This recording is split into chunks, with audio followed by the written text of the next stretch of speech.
Hello everyone, it's me again, Mr. Paranormal M. It's finally time to sit down with the mic and tell some paranormal stories to help you sleep better. This is always my favorite moment of the whole day. I really love this job because I feel much closer to everyone. And of course, thank you for always listening and supporting me. Don't forget to subscribe and turn on notifications to receive the fastest notifications about the latest videos. And don't hesitate to send me your stories. Now put on your headphones and let's get started.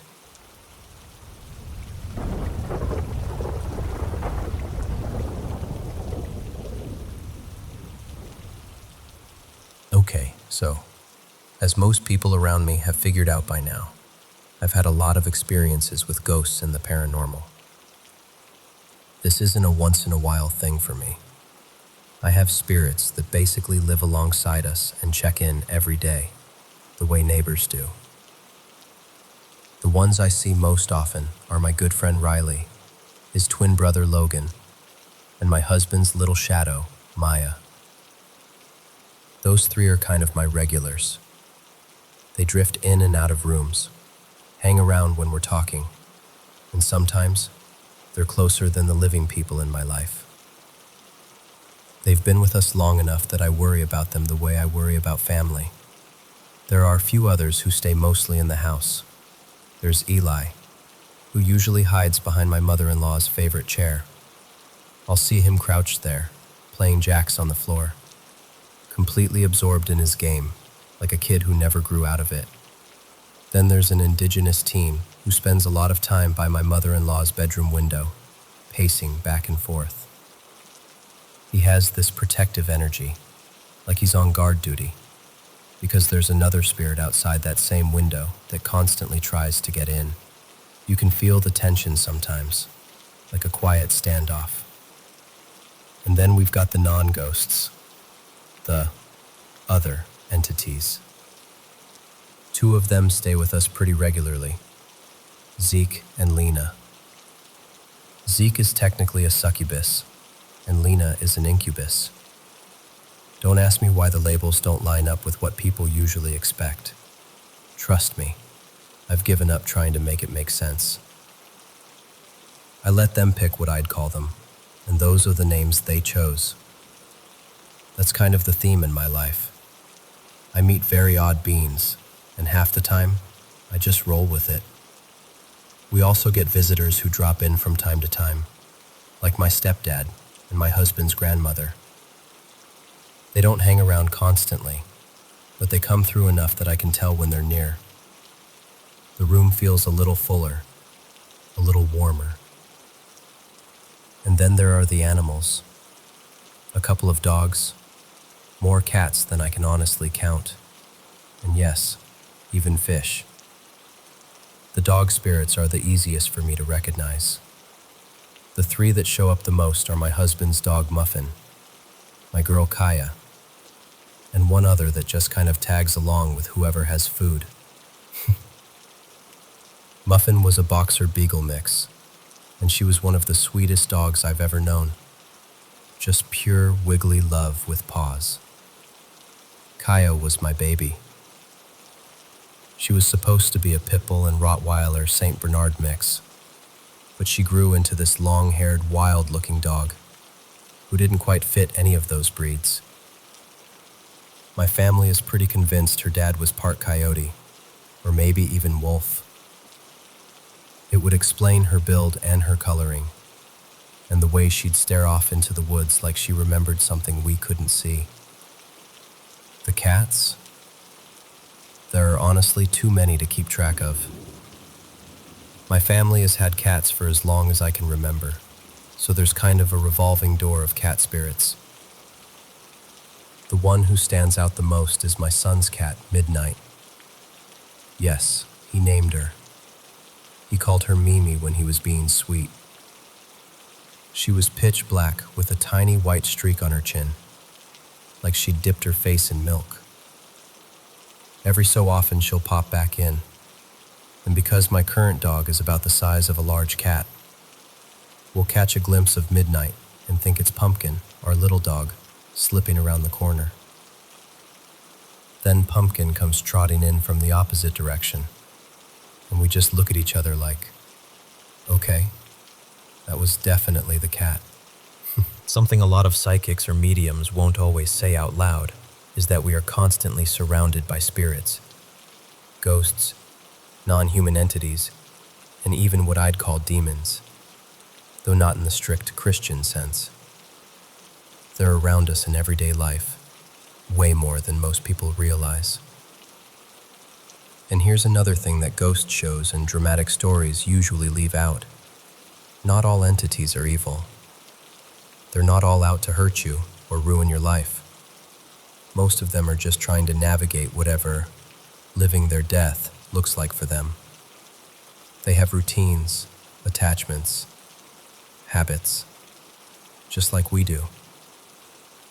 So if you ever move into a new place and feel a presence, or you're out somewhere and you sense a spirit nearby, try not to jump straight to fear. For the most part, they're not there to harm you. They're just there, existing, curious, maybe a little confused, sometimes protective. If you can remember that not everything unseen is out to get you. It makes sharing this world, and whatever overlaps with it, a lot less terrifying and a lot more human.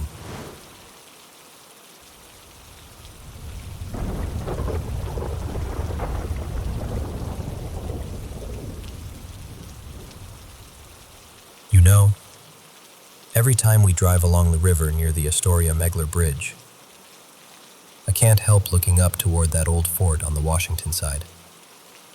Fort Columbia. If you're heading out toward Long Beach, you actually pass right underneath it. Most people just keep going. But that place, it has its hooks in me.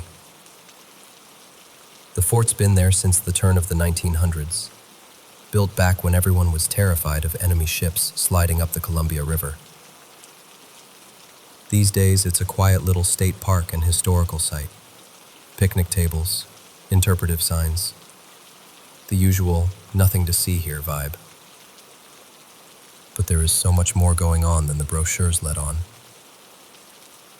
I went there for the first time years ago when my partner, back then he was just my boyfriend, Leo, and I came up to visit his family in Washington.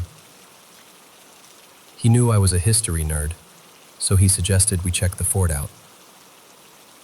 Honestly, he probably thought I'd just get excited about cannons and old brickwork. And I did. At first.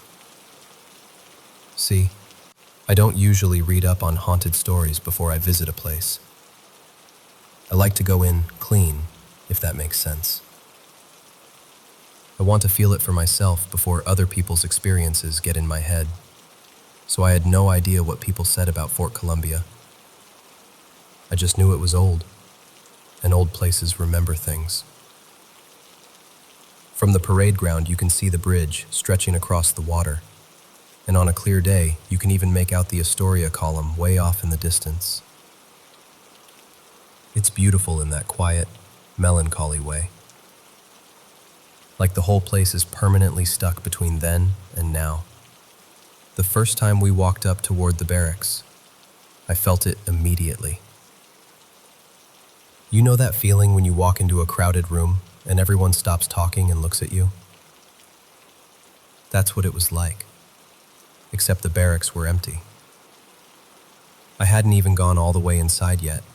I was just standing there in the doorway, and suddenly I could feel men watching me. Dozens of them.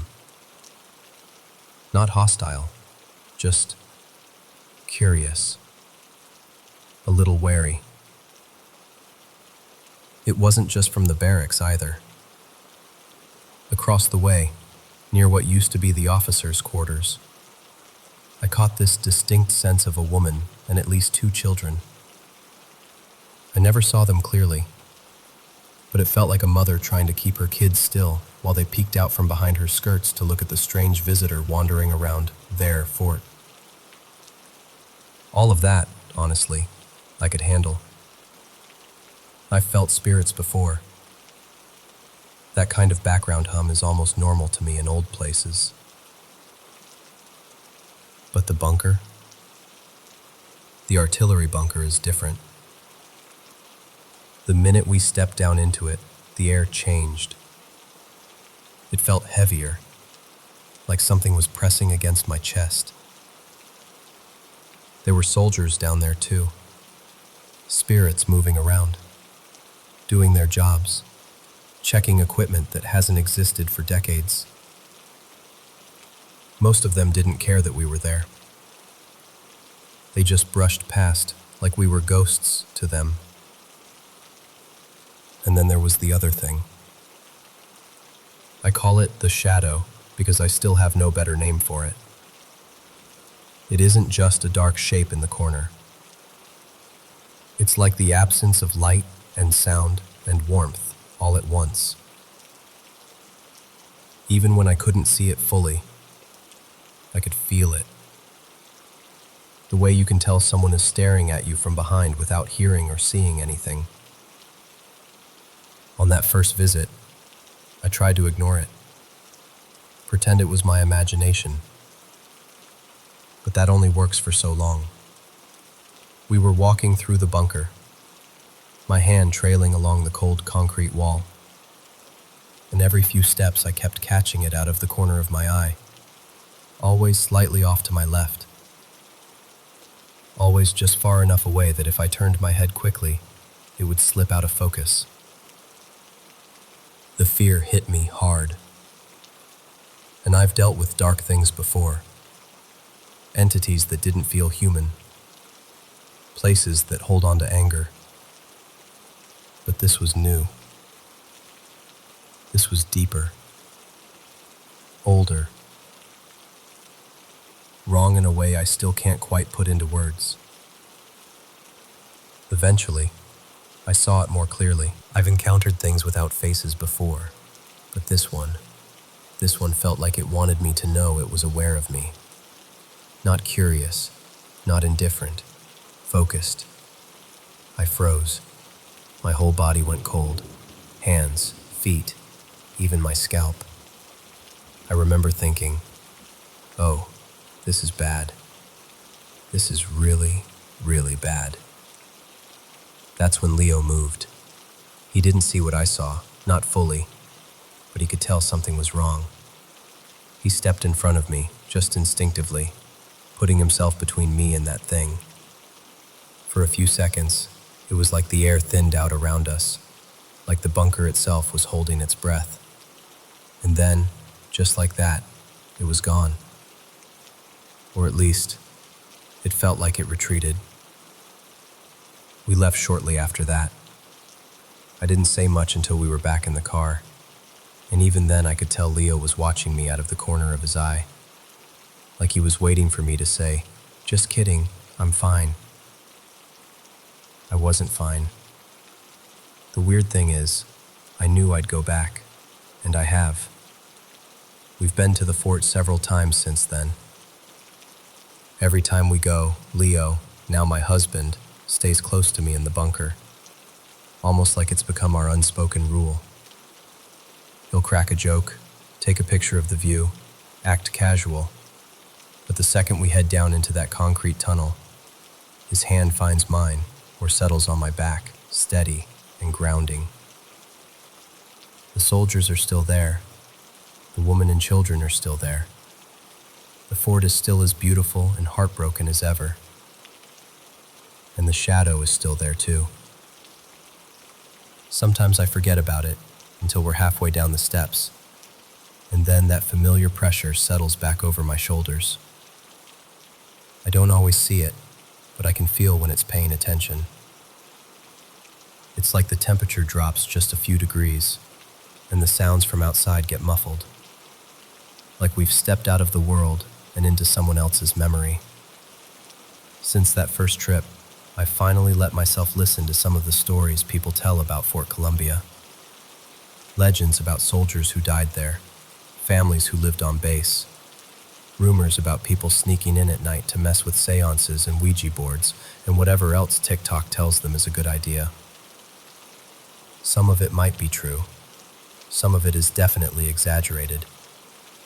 But here's the part that bothers me. None of those stories explain this thing. Not the faceless shadow. Not the way its presence feels so out of place. Like it doesn't quite belong to the fort, but it's attached to it anyway. I've heard whispers that people come out there after dark, breaking into buildings, trying to stir things up for a scare. Maybe they woke something up they didn't understand. Maybe they opened a door and never really closed it. I don't know. What I do know is this. If I'm scared of it, and I work with this kind of energy more than most people, I can't imagine what that shadow feels like to someone who has abilities they don't even know they have. Someone who's sensitive, but hasn't learned how to protect themselves yet. Someone who just thought they were going on a cute little historical day trip. I keep telling myself I need to go back with a clearer intention, not just to visit, but to really sit with it, to try to understand what it is, or at least what it wants. To see if it's something bound to that place, or something that wandered in looking for a foothold. Part of me is terrified, and part of me feels like the fort is asking me to. Like it's tired of holding this thing alone.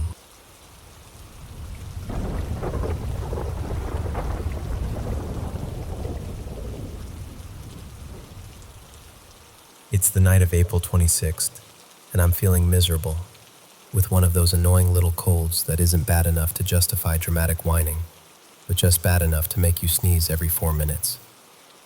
My husband, Daniel, is technically retired now, but he's still a champion insomniac, so to spare him my sniffling and coughing, I took myself downstairs to sleep on the couch and scroll on my phone for a while. At some point I dozed off, phone in hand. When I blinked awake, I checked the time. 1:37 a.m. exactly. No reason.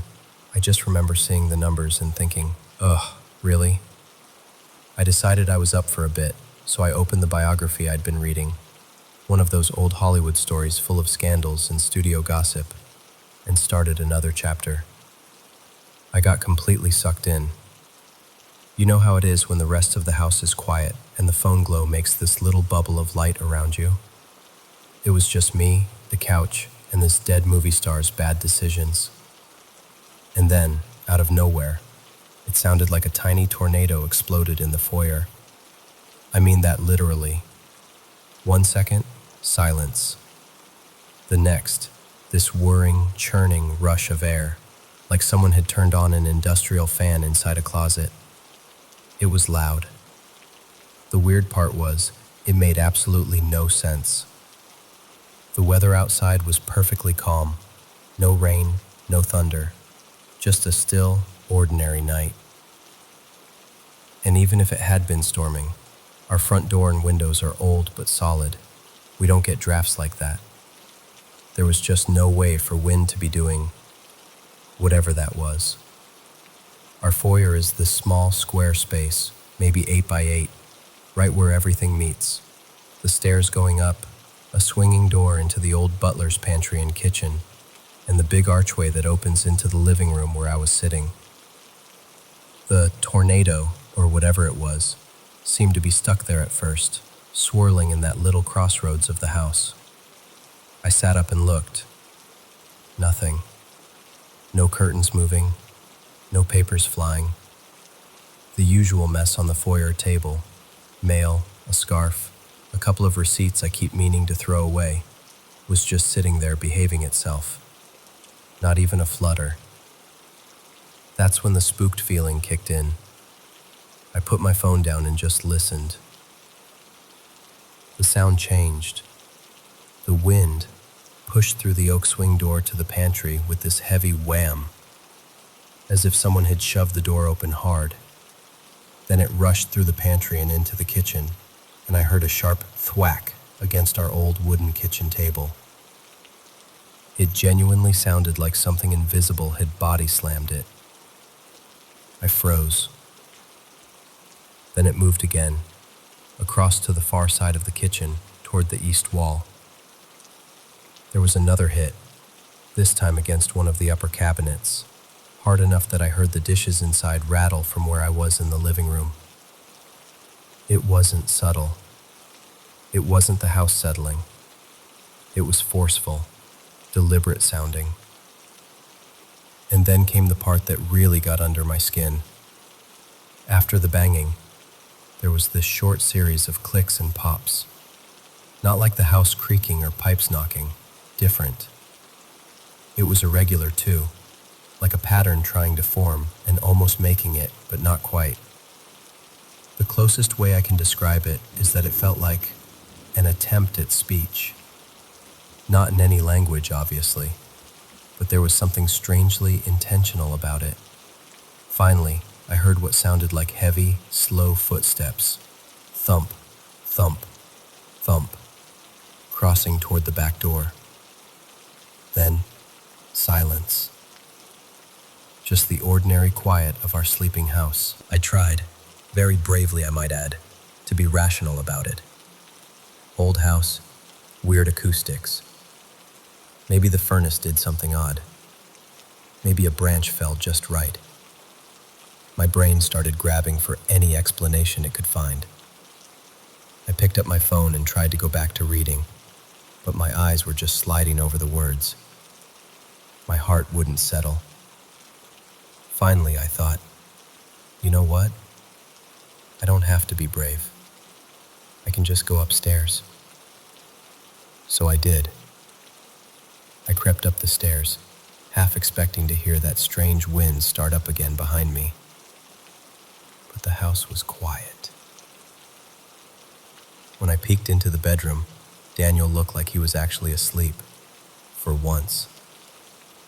I figured if he'd heard anything, he would have been up pacing, or at least sitting in bed blinking at the ceiling. Since he seemed peaceful, I didn't say a word. I just slipped under the covers, tried not to cough in his direction, and eventually drifted off. Morning came, and with it, that maybe I dreamed it feeling. My cold had mostly cleared up, which helped me convince myself that I'd probably been a little feverish, a little fuzzy-headed, maybe half dreaming. It all sounded more dramatic in my memory than it had really been, right? That's what I told myself while I made coffee. Then Daniel shuffled into the kitchen, hair sticking up, and squinted at me. "What on earth was going on down here last night?" he asked. "You were stomping around the kitchen, banging cabinets. Did you have a full-blown snack attack or what?" I just stared at him, because I hadn't been in the kitchen. I hadn't even gotten off the couch until I came upstairs. And that's when my little, maybe I imagined it theory quietly packed its bags and left.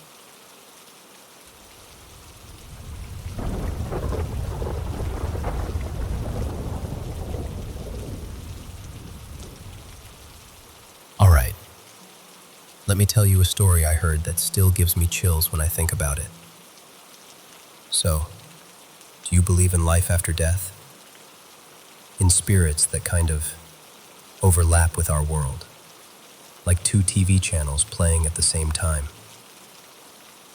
You can't always see the other one, but sometimes the signal crosses.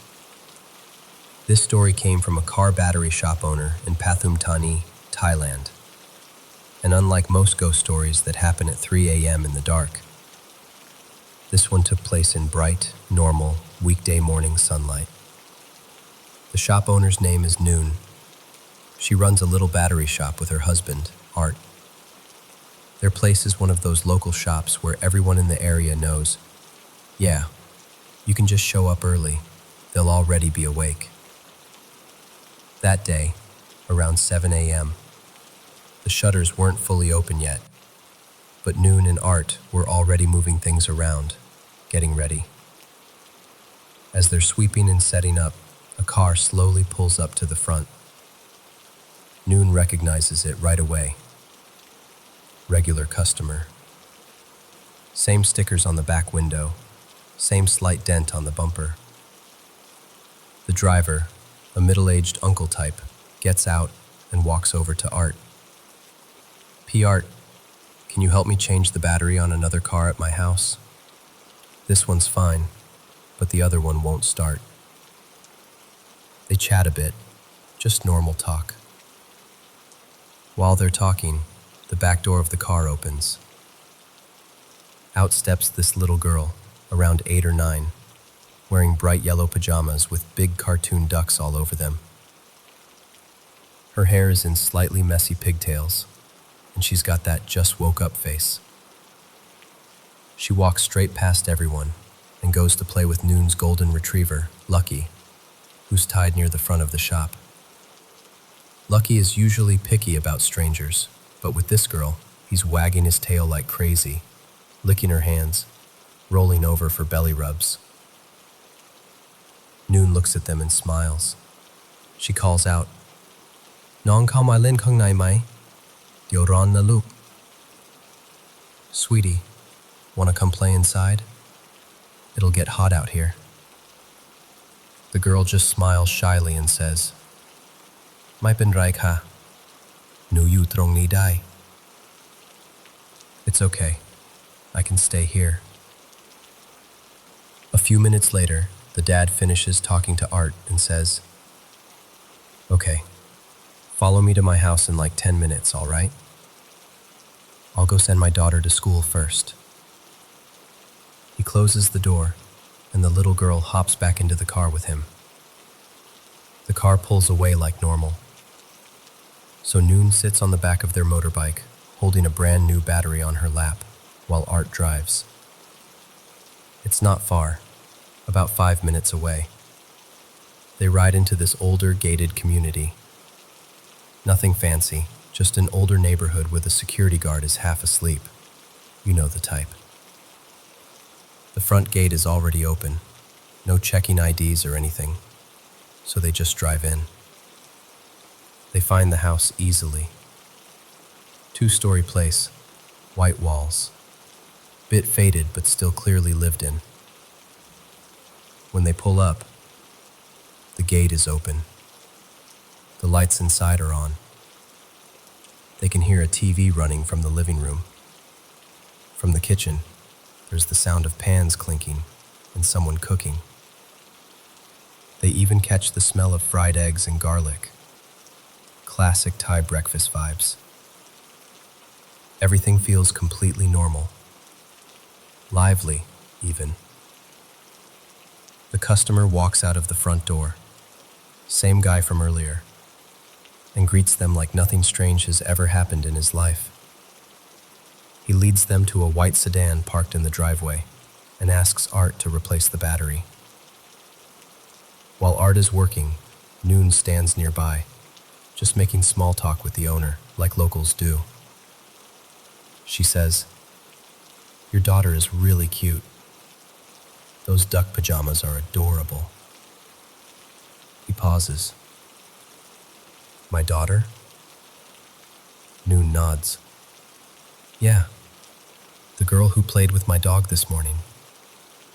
She came out of your car." He frowns a bit and says, "I went to your shop alone." Now Noon is the one looking confused. "No, she was with you. Fair skin, around 8 or 9 years old, wearing yellow duck pajamas, long hair, pigtails." The man goes quiet for a moment. Then he calls his wife out from inside and asks Noon to tell her what she saw. The wife listens, and as Noon describes the girl's face and height, the woman suddenly starts tearing up. Then she just breaks down crying. Through her sobs, she says she had a miscarriage about 8 years ago. They always imagined that if the baby had lived, she'd be around that age by now. In Thai belief, Noon explains. When someone dies before their destined time, their spirit doesn't cross over right away. It stays in our world and continues to age year by year, like it's still living the life it was supposed to have. Only when it reaches the age it was meant to live can it finally move on. So in that moment, the mom is convinced. The girl Noon saw might have been the child she never got to meet. Now, Art hears all this but doesn't really believe it. He's more focused on the battery, tightening screws and checking the terminals. The dad, maybe trying to prove that there's a logical explanation, calls his actual daughter downstairs. Luke, lo manoid am I? Sweetie, can you come down for a second? A girl comes down the stairs, maybe 6 years old, darker skin from playing sports, short hair, wearing a school uniform. She looks nothing like the girl Noon saw. At this point, Noon is just confused. Did she imagine everything? Art finishes installing the battery. The owner tells them, "Wait here. I'll go inside and get the money." So they wait. 5 minutes pass. Then 10. Then 15. Noon starts feeling uneasy. The TV is still on. They can still hear faint sounds inside the house, but no one comes out. She and Art keep exchanging glances like, what's taking so long? And then Noon sees it. From where she's standing, she can see the bottom part of the staircase through the open door. Slowly, she notices a small pair of feet coming down each step. Bare feet. As the figure comes into view, she sees yellow duck pajamas. It's the same girl from the shop. The little girl steps into the doorway, looks straight at them, and cheerfully calls out, "Ow, young mới set igluk, huh?" "Oh, you haven't finished changing the battery yet?" Noon, stunned, manages to answer, "Riep roi lo ka, ra kun pa ongan mahai." "We're done already, just waiting for your dad to bring the money." The girl nods. "Dio nuไปบอกพ่อให้นะคะ." "I'll go tell my dad." Then she turns around and walks back inside. Noon and Art just stand there, frozen. Art suddenly says, very firmly, "Bye, glap ran kan lui." "Let's go. We're going back to the shop." Noon starts to protest. "But the money." "Bai ton ni lui." "Now." There's something in his voice that makes her listen. She climbs back onto the bike. As they pull out of the driveway, Noon, still confused, instinctively turns her head to look back. Art snaps, louder this time. "Ya han bei mong." Don't look back. But you know how it is.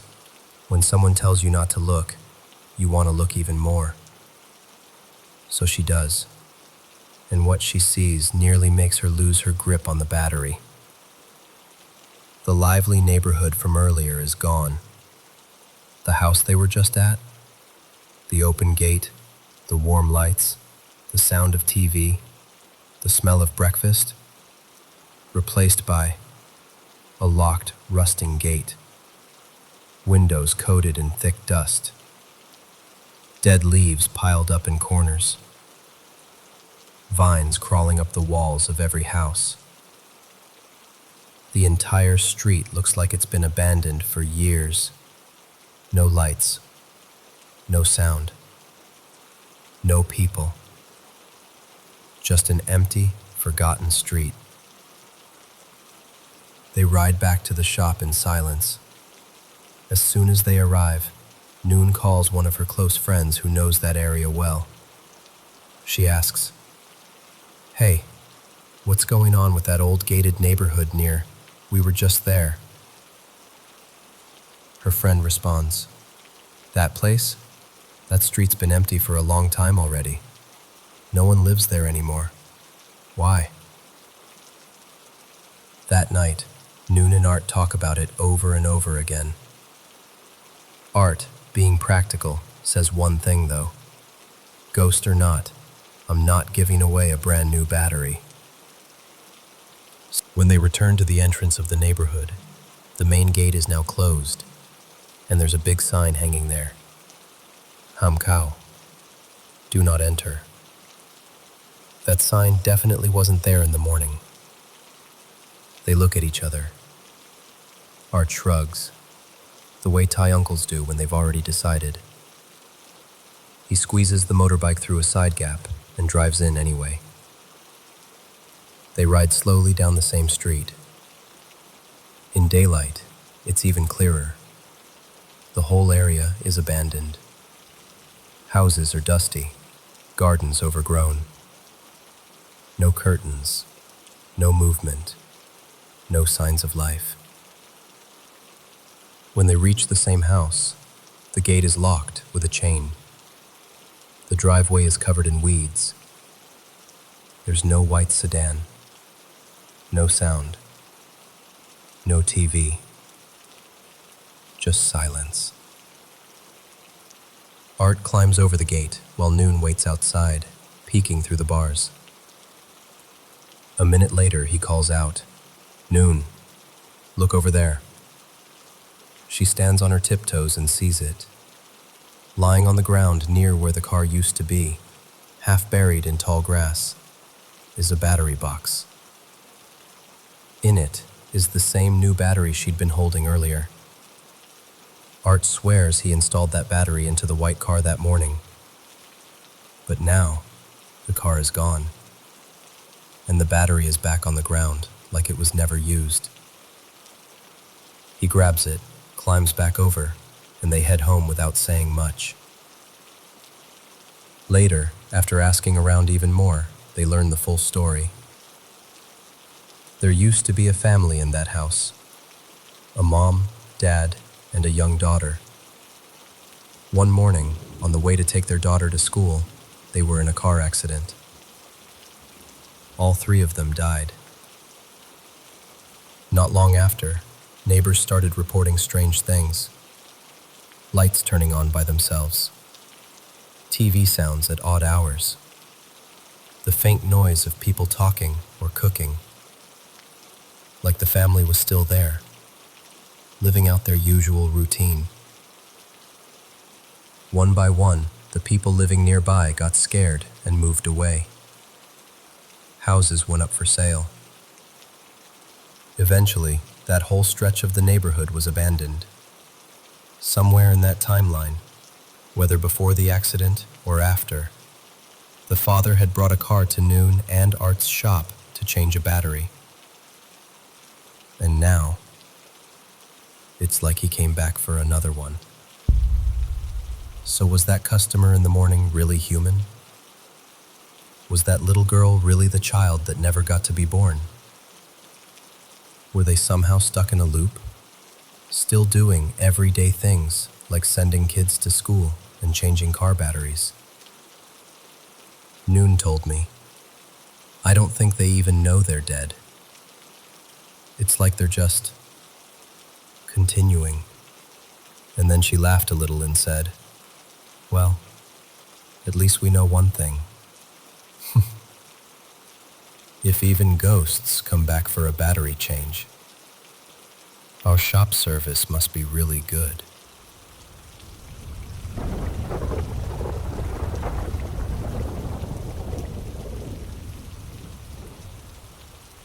I don't mean it in a heavy way, more like, do you ever feel that some people don't quite leave, even when their bodies do? That maybe they're just next door, in a place we can't see yet. My name's Noi, and I run a small car battery shop with my husband, Tung, out in Pathamtani.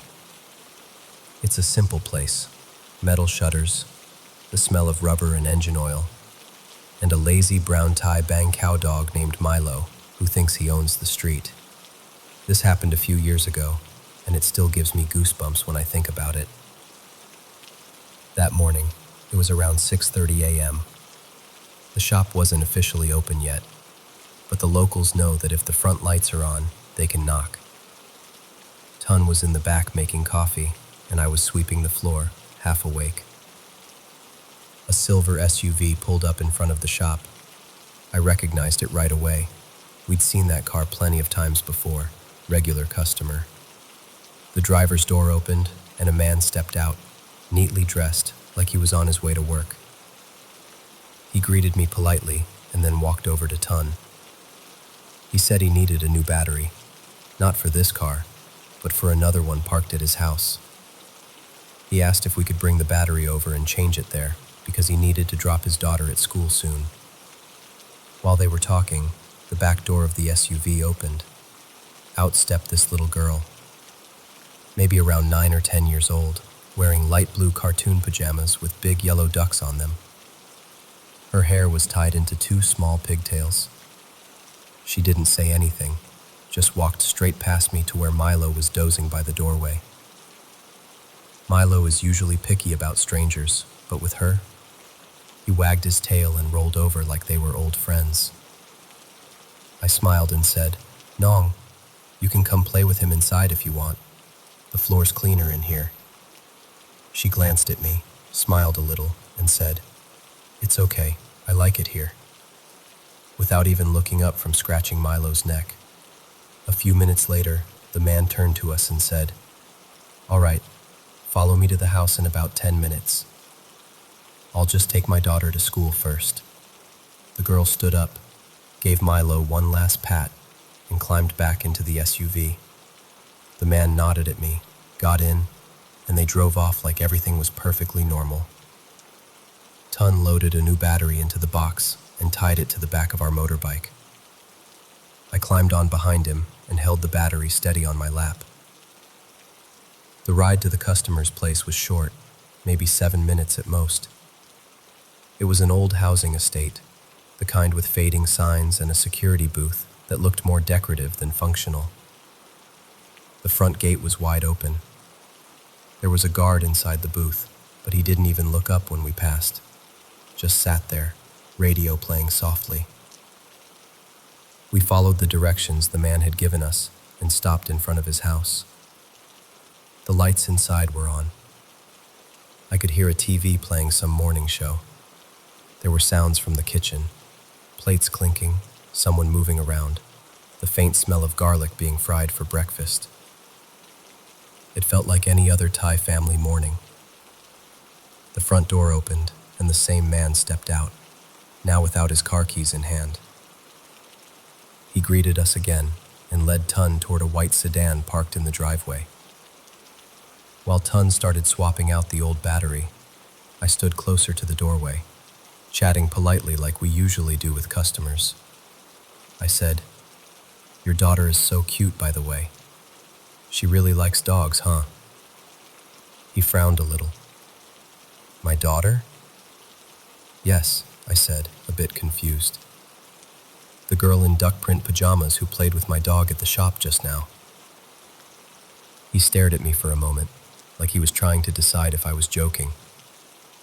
"I went to your shop alone," he said slowly. I laughed awkwardly. "No, really. She came out of your car. Light blue pajamas, yellow ducks, pigtails. Fair skin. She looked about 10. He went very still. "My daughter is 7, he said. "She has darker skin. She's in athletics.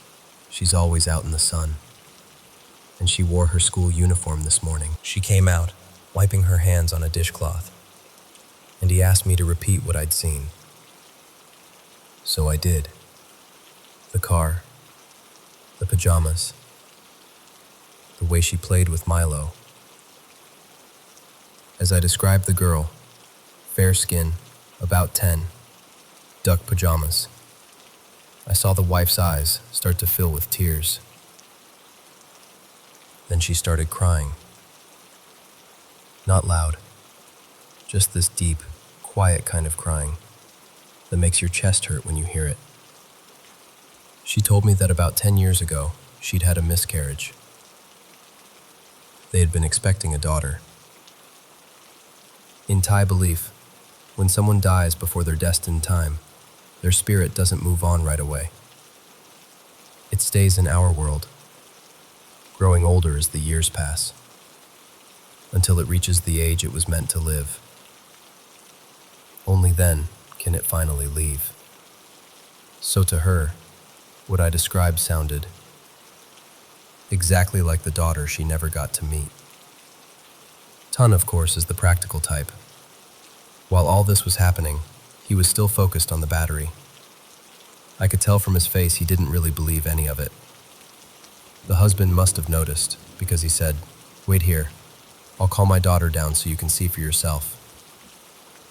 A moment later, a girl came down the stairs. She was wearing a school uniform, skin tanned from playing sports, hair in a messy ponytail. She smiled politely at us, but she looked nothing like the girl in the pajamas.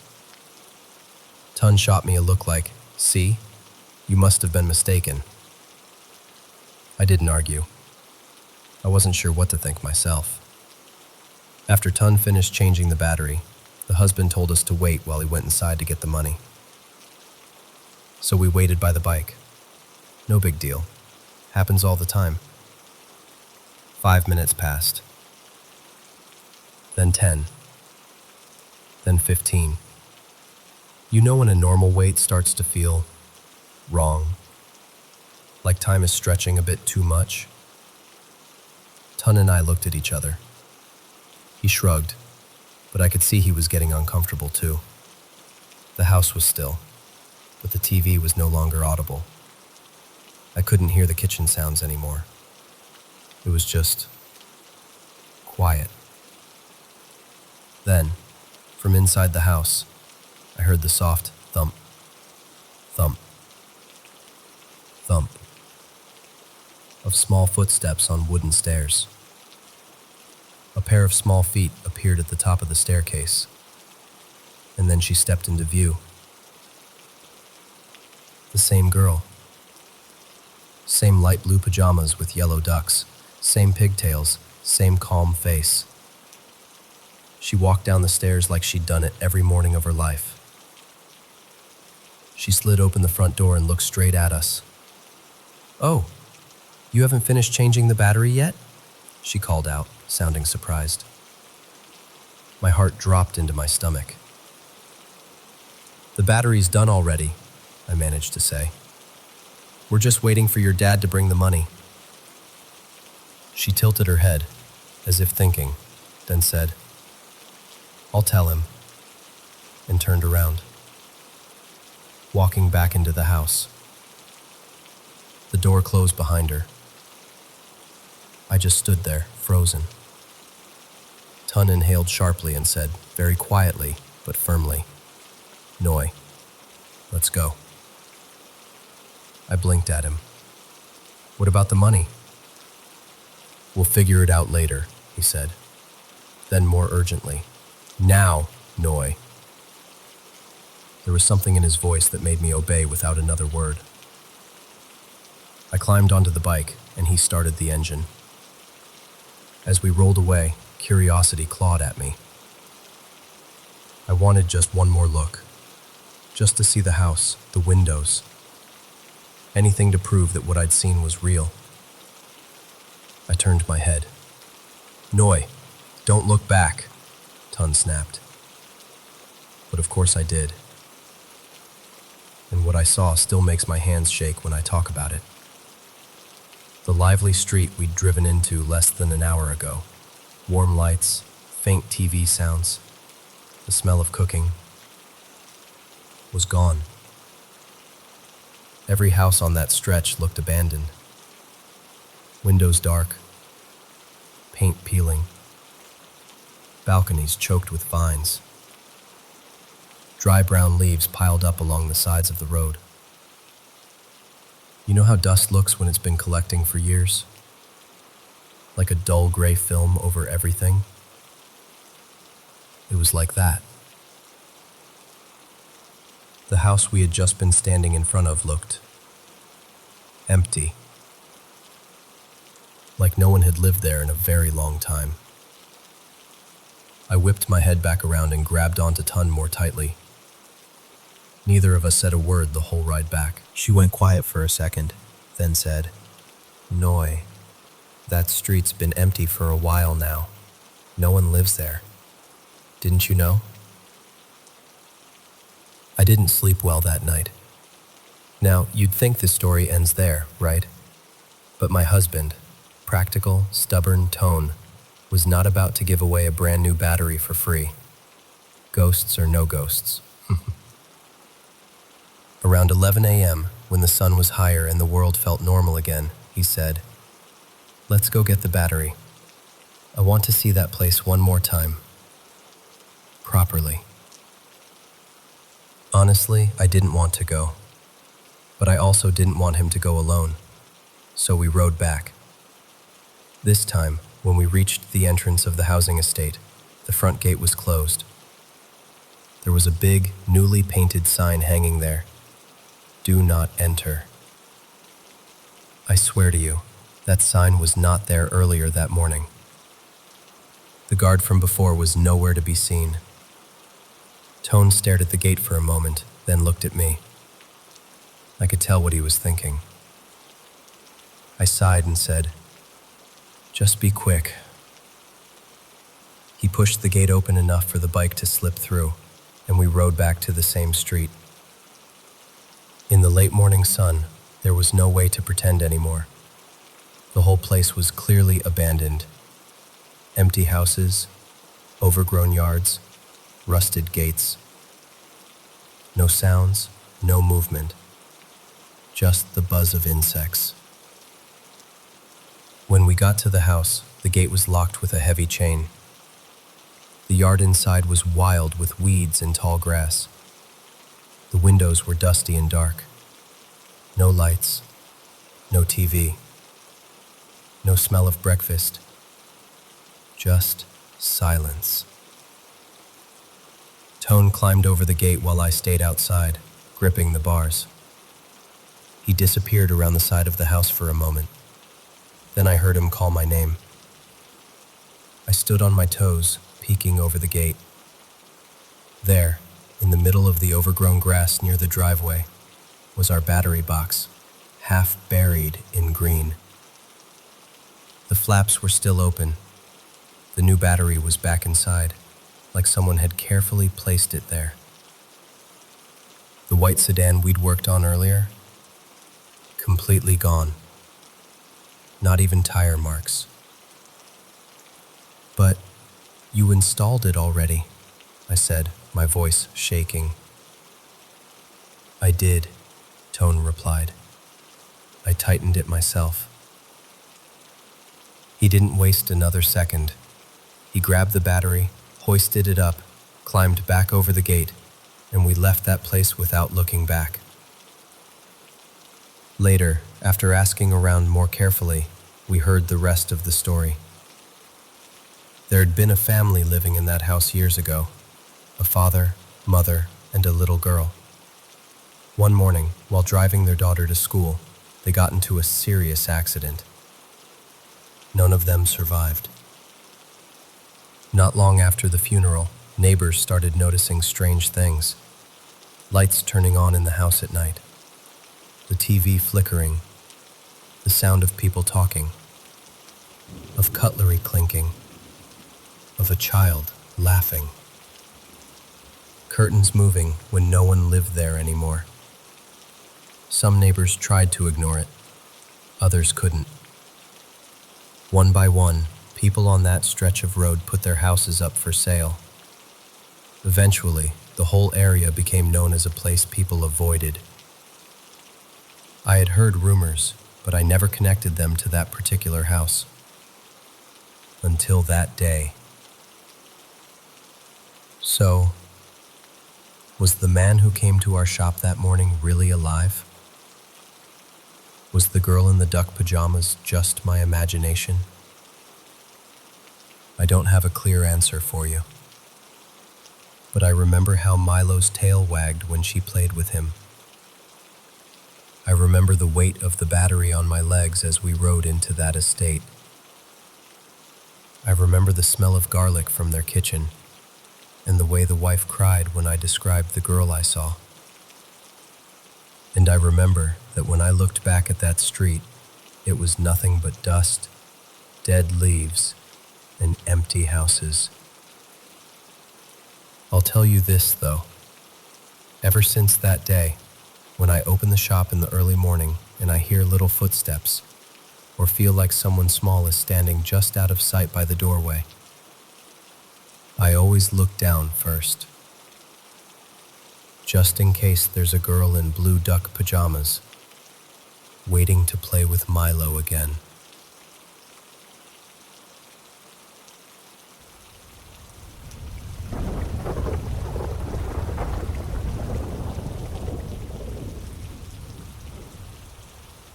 You know, every time I tell this story, I still get goosebumps. I heard it from a senior of mine back in college. Let's call her Mai.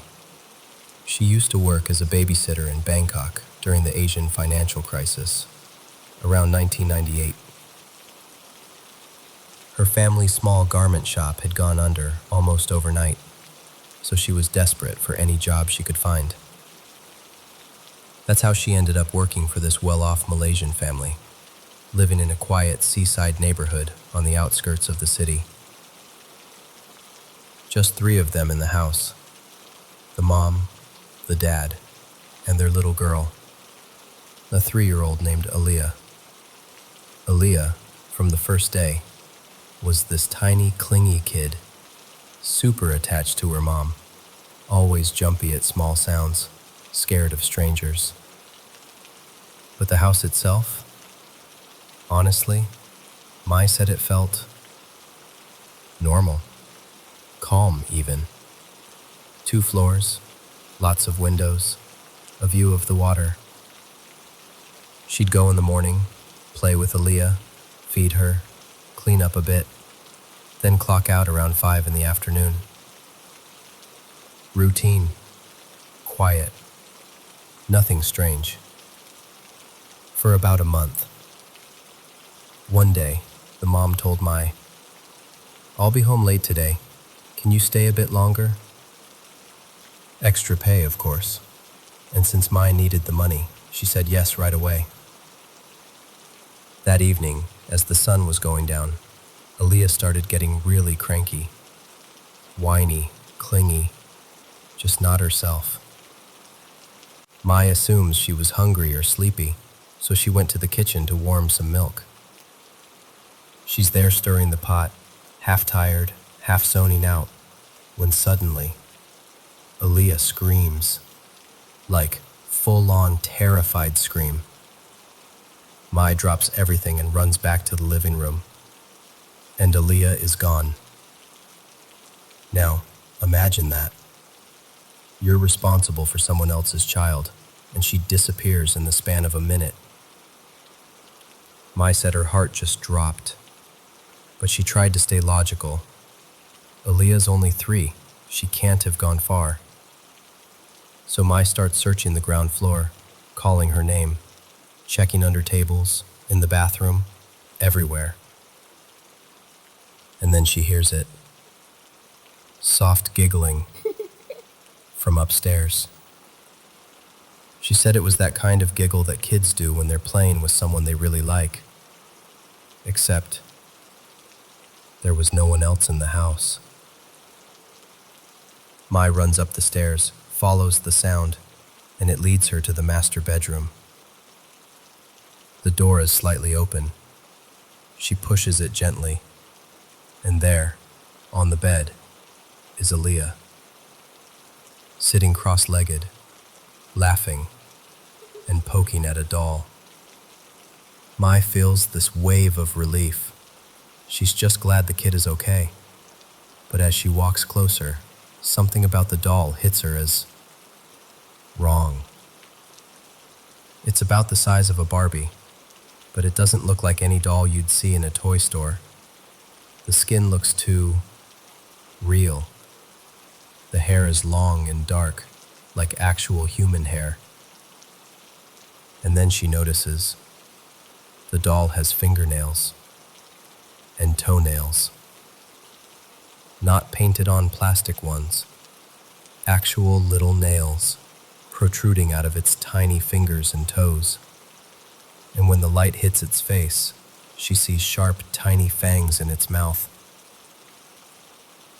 Mai told me, the moment I saw that thing, my stomach turned. It didn't feel like a toy. It felt like something that was watching. But at that moment, the doll was the least of her worries.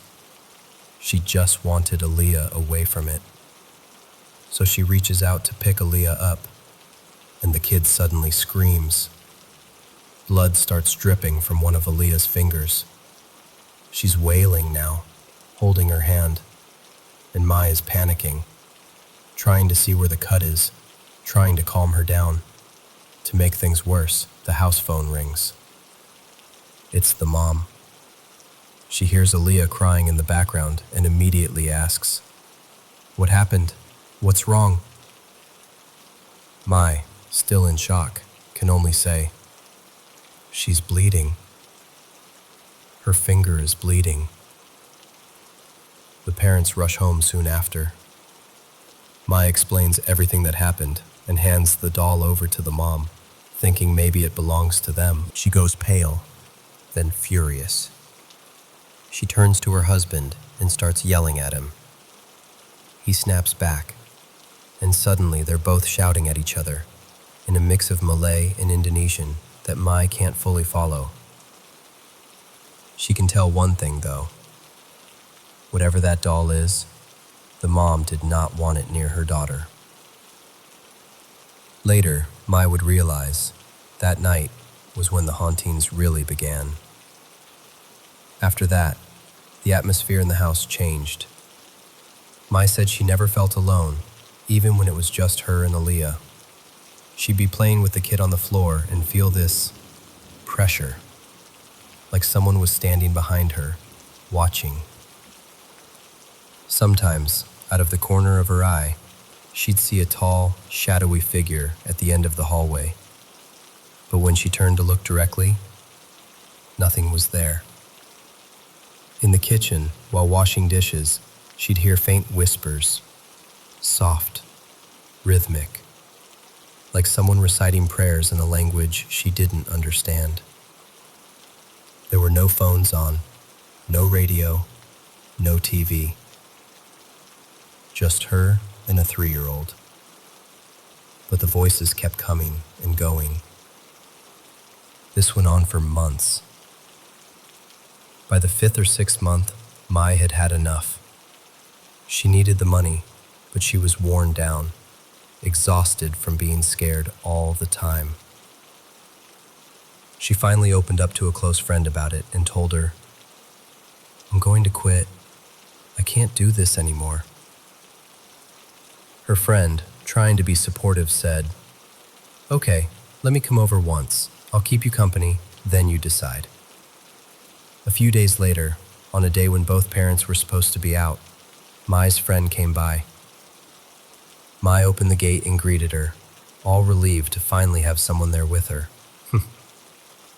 The first thing her friend says is, "Oh, I thought you said no one was home." Mai frowns. "Yeah, they're not. Just me and Aaliyah." Her friend looks up at the house, confused, and asks, "Then, who's that woman on the second floor?" "The one with long hair, standing near the window." Mai turns around immediately. The window is empty. She tells her friend to stop joking. It's not funny. Then she pulls her inside the house.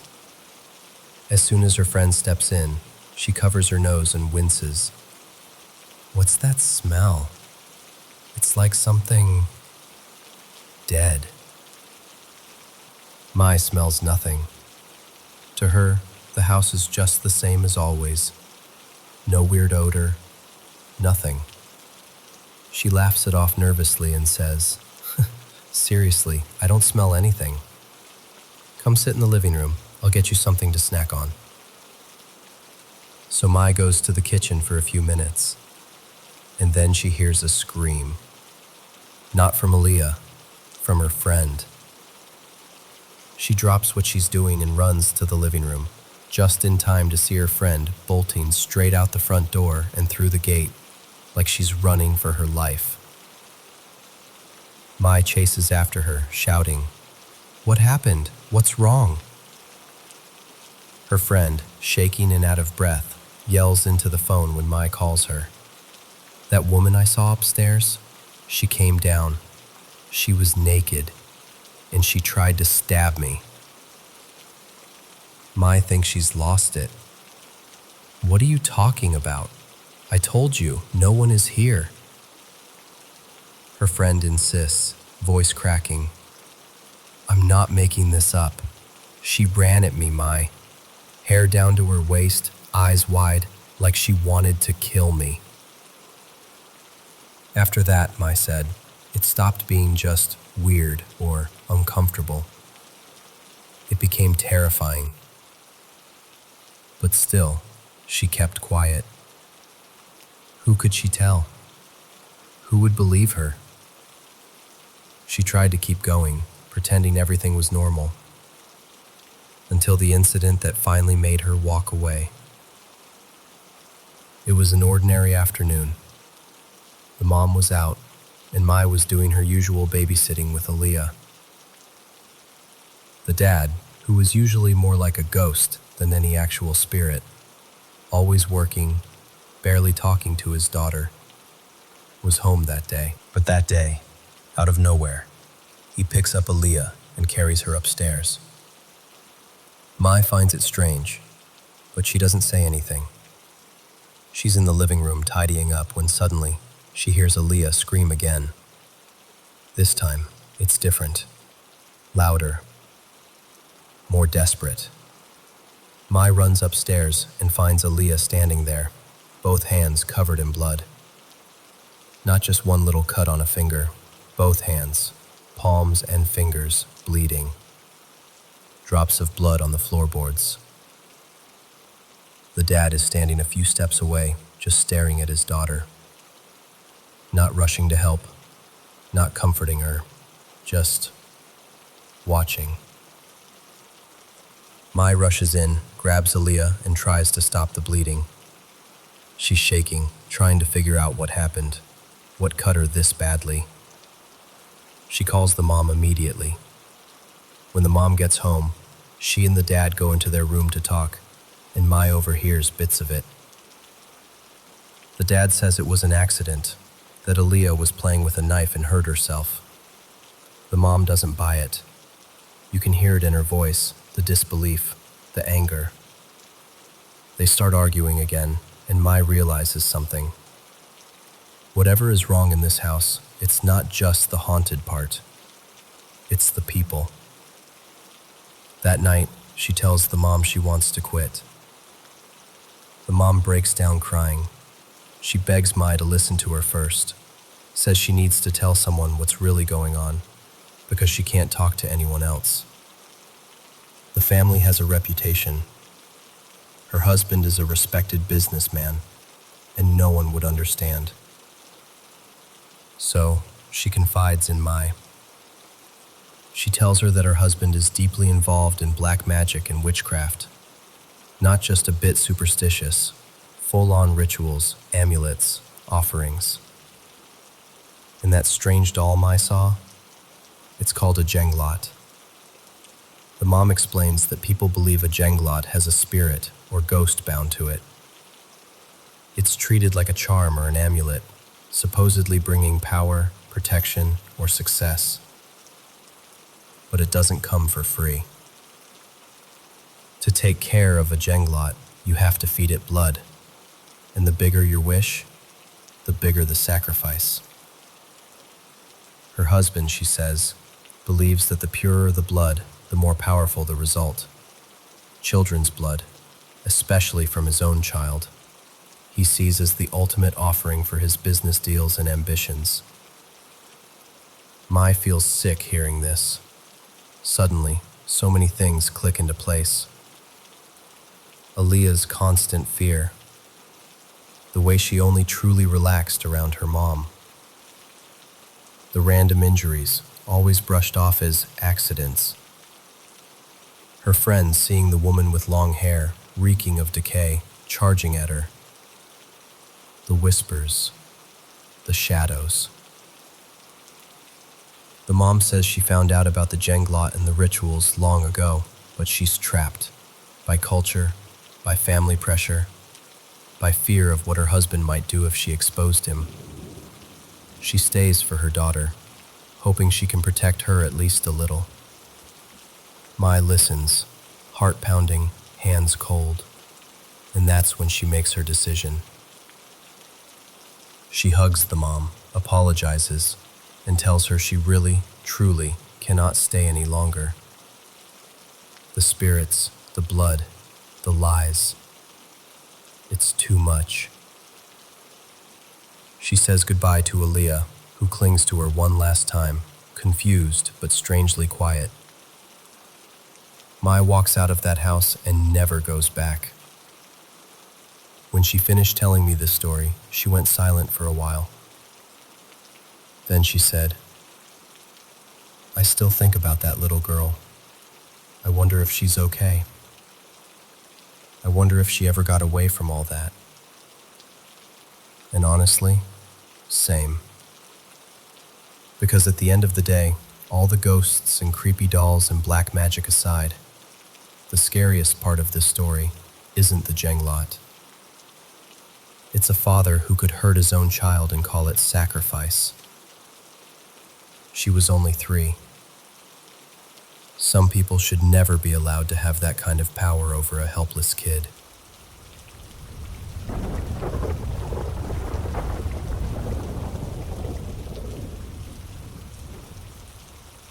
You know, it's funny.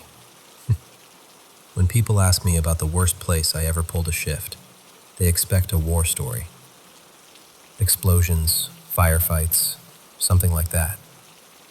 But the place that really stuck to me, got inside my head, was quiet.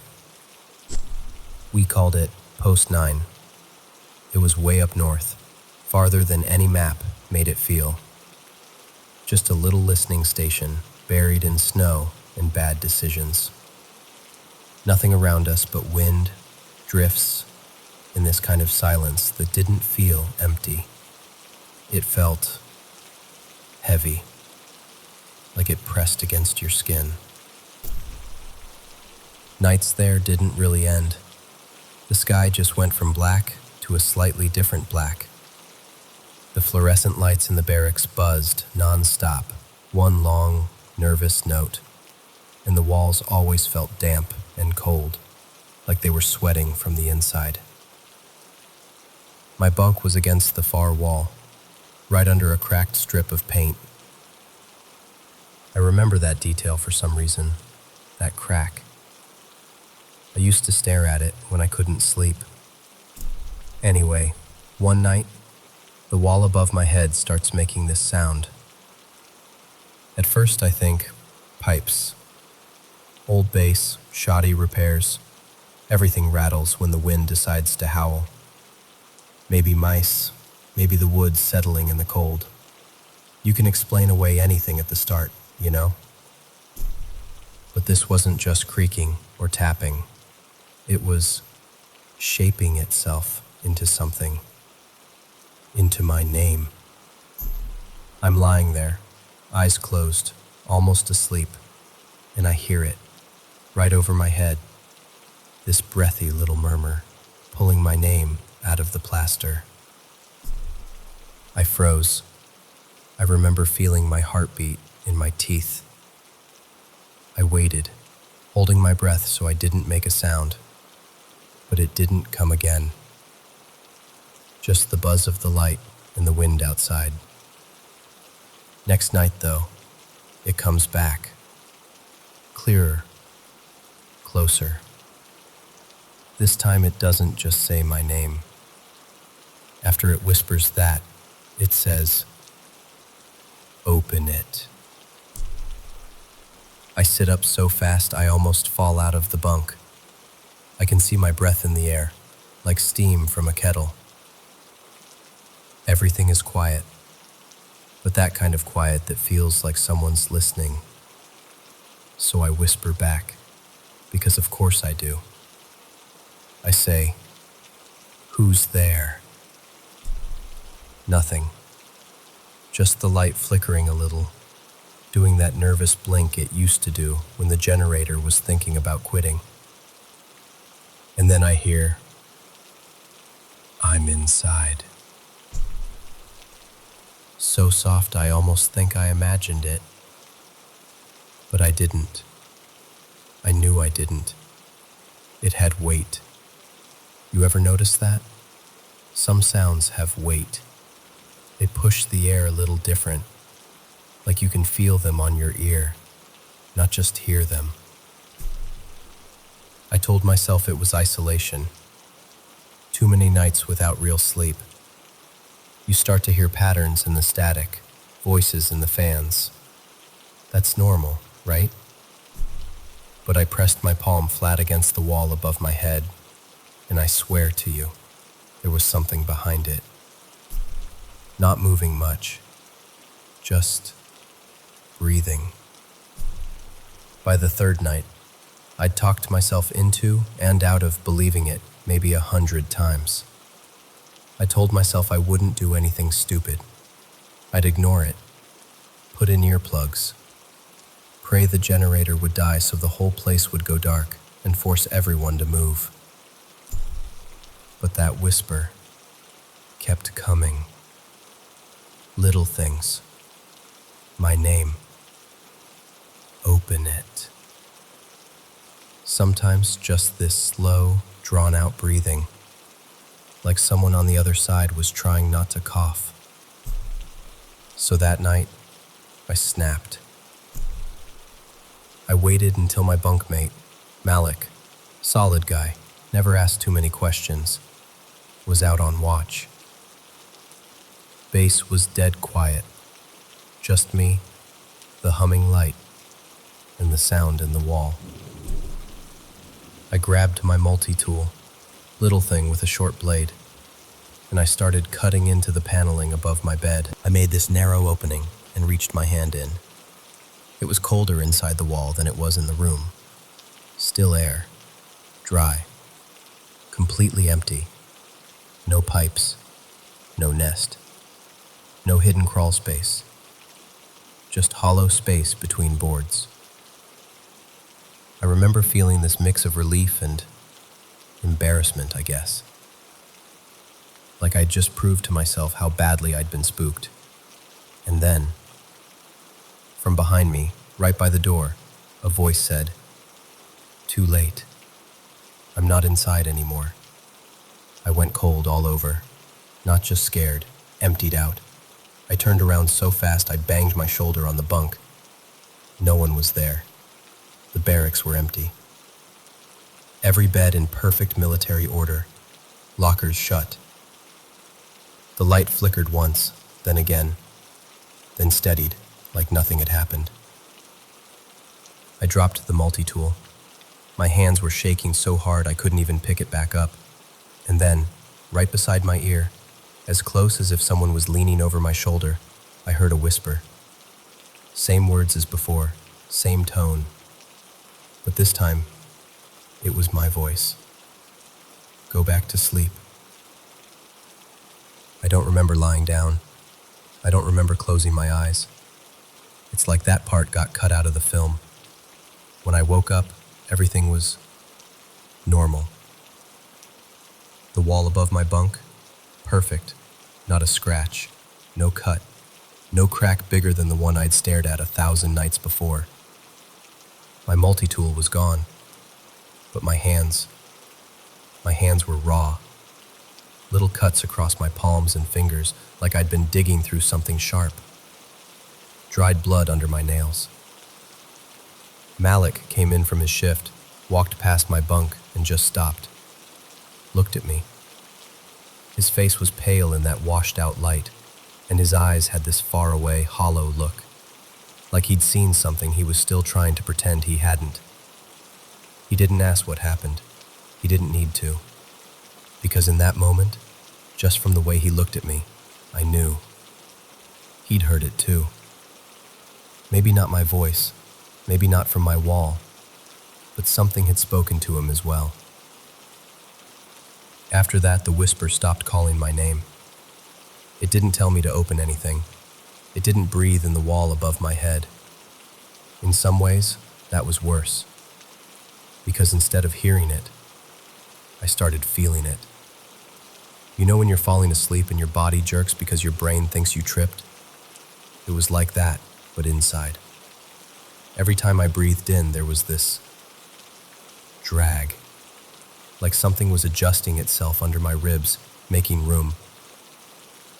When I closed my eyes, I could feel a stare, not from the corner of the room or from the doorway, but from right behind my own face.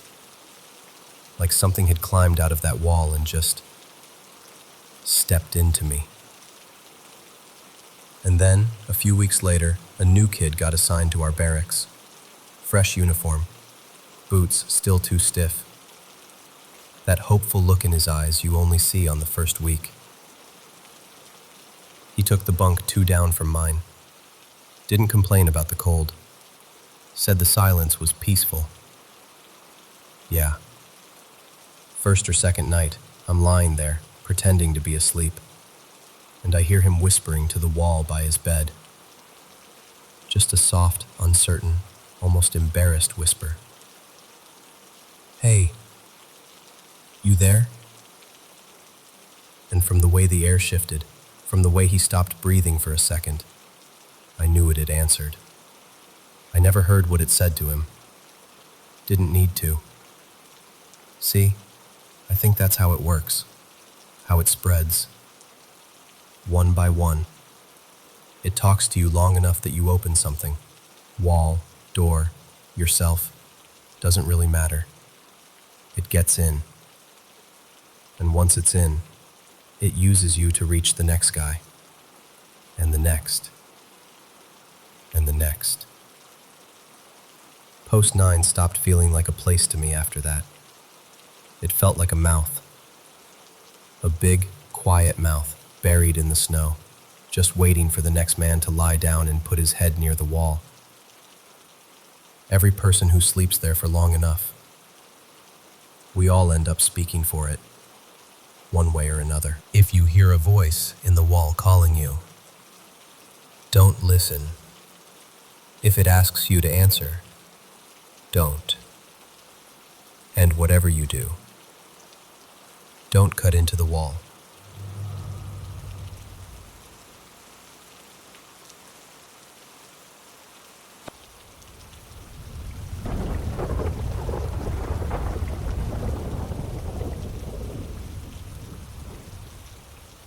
So, hey, I've never really told this whole story out loud like this before.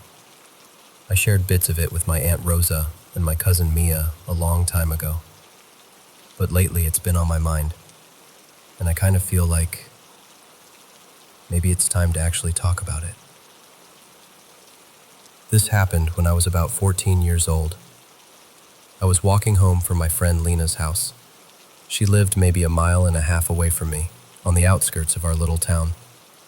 Not quite full countryside, but still pretty quiet. I'd walked that route a bunch of times, even at night. Nothing weird ever happened.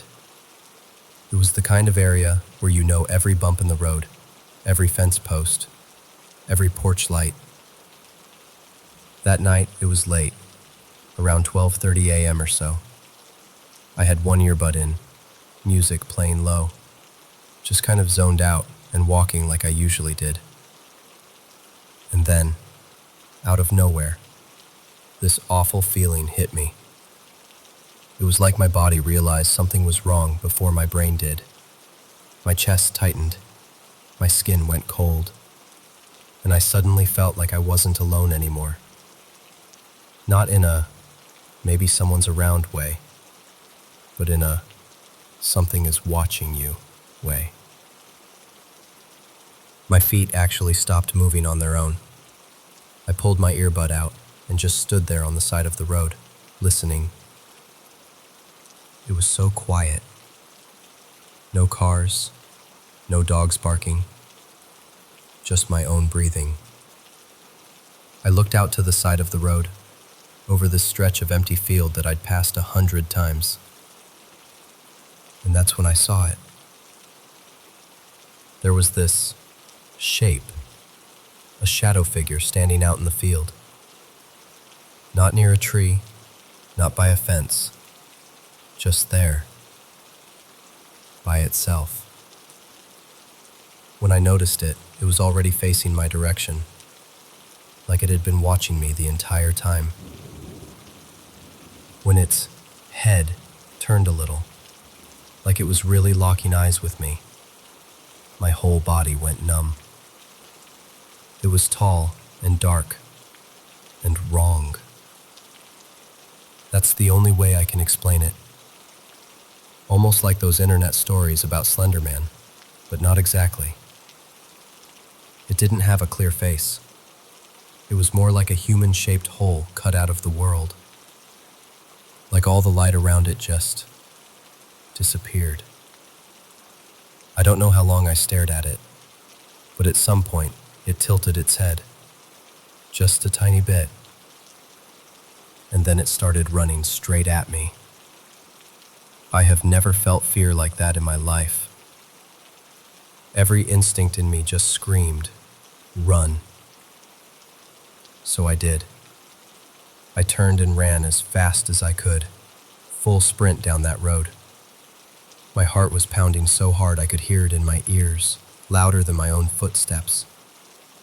I didn't dare look back, not even once. I was convinced that if I looked, it would be right behind me. By the time I reached my house, I was completely out of breath.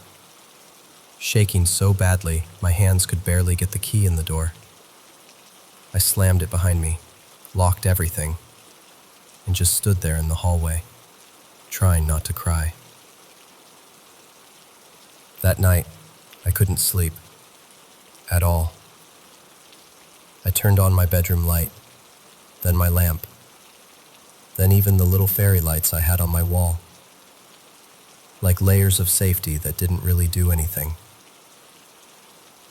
I sat on my bed with my back against the wall, knees up, just waiting for the sun to come up. At some point, though, my body must have given in, because I did fall asleep. And that's when the dream started. In the dream, everything felt normal at first. I was hanging out in the park with some friends from school, just talking and messing around. Then these two kids, a boy and a girl, maybe 8 or 9, walked up to us. They looked a little shy, and the boy said, "Can you help us? Our grandma fell, and we can't lift her." We went inside, and everything felt heavy. The air, the silence, all of it. The kids walked me into a living room where this figure was sitting in a chair facing away from us. I assumed that was their grandma. I said, "Hi, are you okay?" and took a step forward. The two kids moved to either side of me. When I glanced at them, they were smiling in this way that didn't match their eyes at all. Then their grandma started to move. She stood up slowly, her back still to me, and as she turned around, she wasn't a grandma at all. She was that same shadow figure from the field. Same height, same emptiness, same feeling like the world around her was being swallowed. I remember this horrible wave of recognition hitting me. Oh my God, it followed me. I turned and ran.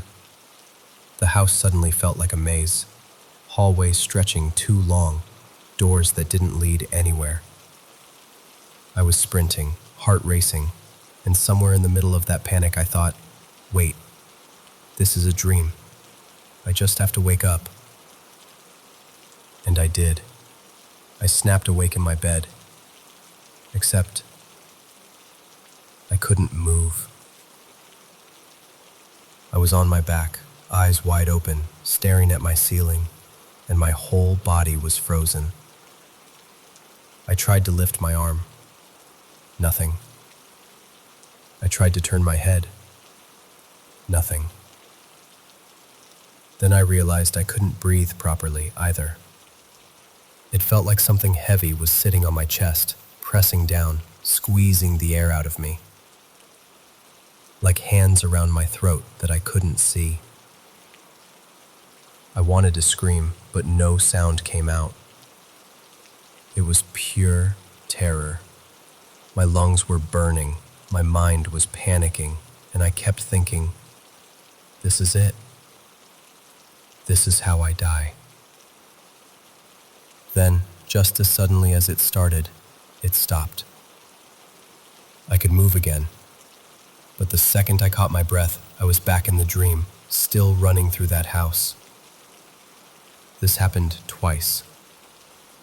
Wake up, can't move, can't breathe, something choking me. Then snap back into the dream. By the third time, when I finally woke up for real, I sat straight up in bed, gasping, sobbing, clutching my chest. My throat hurt like I'd been crying or screaming for hours.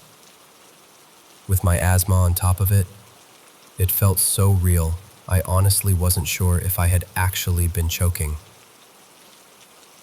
I grabbed my phone with shaking hands and texted my cousin Mia, even though it was the middle of the night.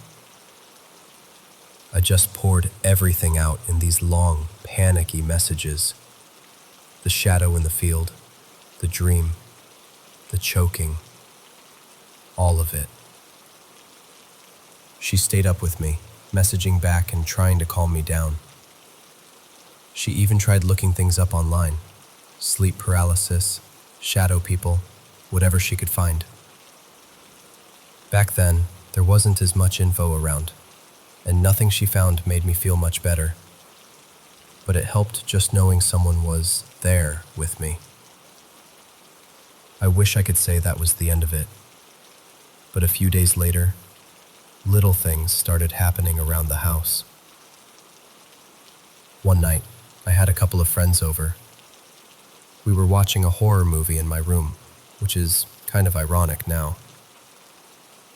The lights were off, just the TV lighting up the room. We were all squished onto my bed under a blanket. Out of nowhere, my curtains started moving. Not like a little flutter either. They began swinging, like someone had grabbed them and yanked them side to side. I felt that same cold fear in my chest, the feeling of being watched. My friends noticed it too. One of them laughed nervously and said, "You probably left the window open." So I got up to check, hoping that was it, because that would have been simple, right? But the window was closed. Completely. Locked. I remember turning back to them and seeing all their faces change when they realized it wasn't just a draft. The joking stopped. The room got really quiet, except for the movie. Then, as we were all just staring at each other, something else happened. Suddenly, one of the letters, the O from home, dropped to the floor. Just that one. No others moved. We all jumped. A few seconds later, another letter fell. The M from the same word. It was like something was picking them off on purpose. My friends completely lost it at that point. They grabbed their stuff and were like, "Yeah, no, we're going home, right now." So they left, and I was just alone with whatever this was. After that, things get fuzzy. I honestly don't remember a lot from that time in my life. It's like my brain kind of blurred that whole period out. I know I went through a really rough patch, mentally and physically. I was exhausted all the time, anxious, dealing with a lot of heavy stuff I didn't fully understand back then. Sometimes I wonder if that thing, whatever it was, fed off of that. Off the fear, the stress, the sadness. It's a strange thought, but it's hard not to connect the two when I look back. I'd love to say it's definitely gone now, that I did something and it disappeared and everything's fine. But the truth is, I don't know. Most days, my life is normal. I sleep, I work, I laugh. I go about my day like everyone else. But every once in a while, especially when I'm alone at night, or I walk past an empty field, I'll get this tiny prickle on the back of my neck. That familiar feeling of being watched. Not always, just sometimes. And I still have never walked down that same road at night again. So yeah, that's my story. I don't know exactly what I saw, or what followed me into my dreams, or what knocked those letters off my wall. Maybe it was all in my head. A mix of fear and sleep paralysis and a rough time in my life. Maybe it was something else. All I know is, it felt real. And a part of me still feels like, somewhere just out of sight, it's still there.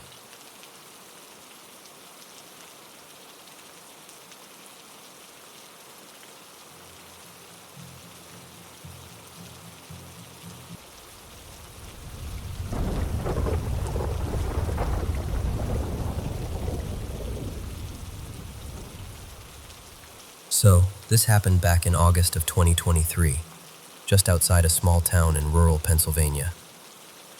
My mom has these friends, a couple named Mark and Elisa, and they asked if I could house sit for them while they took a trip up to Vermont. I was 24 then, and honestly, a quiet week in a big old house sounded kind of perfect. Free place to stay, some alone time, 2 cats to hang out with. Easy, yes. Their place was one of those older homes that somehow feels bigger on the inside than it looks from the street. You know the kind I mean. Narrow hallways, creaky wooden stairs, and more tiny doors and weird little closets than any house really needs. It had this faint smell of old books and laundry detergent, which was actually kind of comforting at first. The first few days were totally normal. I fed the cats, watered the plants, went to work during the day, and at night, I'd curl up on the couch and just binge Netflix or fall down YouTube rabbit holes. The cats, Milo and Pepper, followed me around like little shadows, then disappeared to sleep in the master bedroom once they got bored of me. On the 4th night, I was up late in the living room, on my laptop. It was quiet, just that low hum old houses have. And then I heard it. Footsteps. Upstairs. Not just random creaking, like actual footsteps. Slow. Deliberate. Crossing from one side of the upstairs hallway to the other. My first thought was, okay, one of the cats definitely got shut in a room. The house isn't huge, so that seemed logical. I paused my show, went upstairs, and pushed open the master bedroom door. Both cats were there, curled up at the foot of the bed, dead asleep. I stood there for a second, trying to listen for anything else, but it was just silence. I told myself, old house, wood settles, it's fine.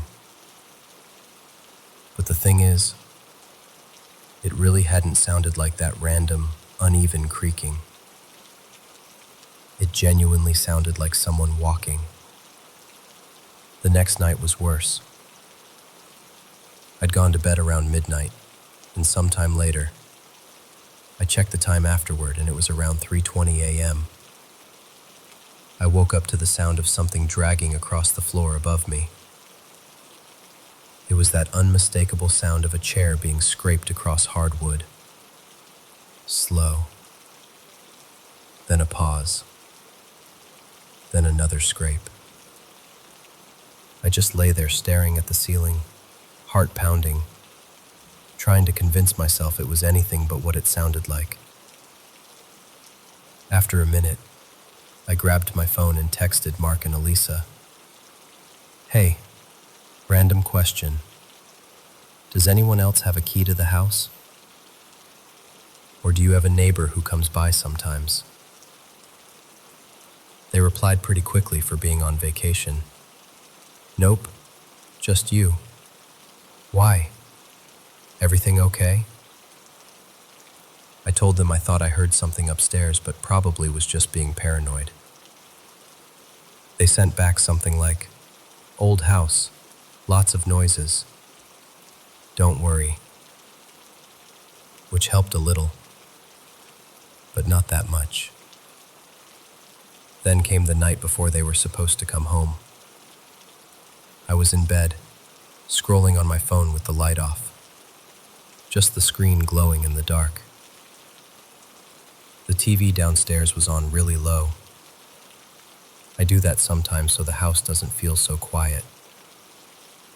That's when I heard whispering.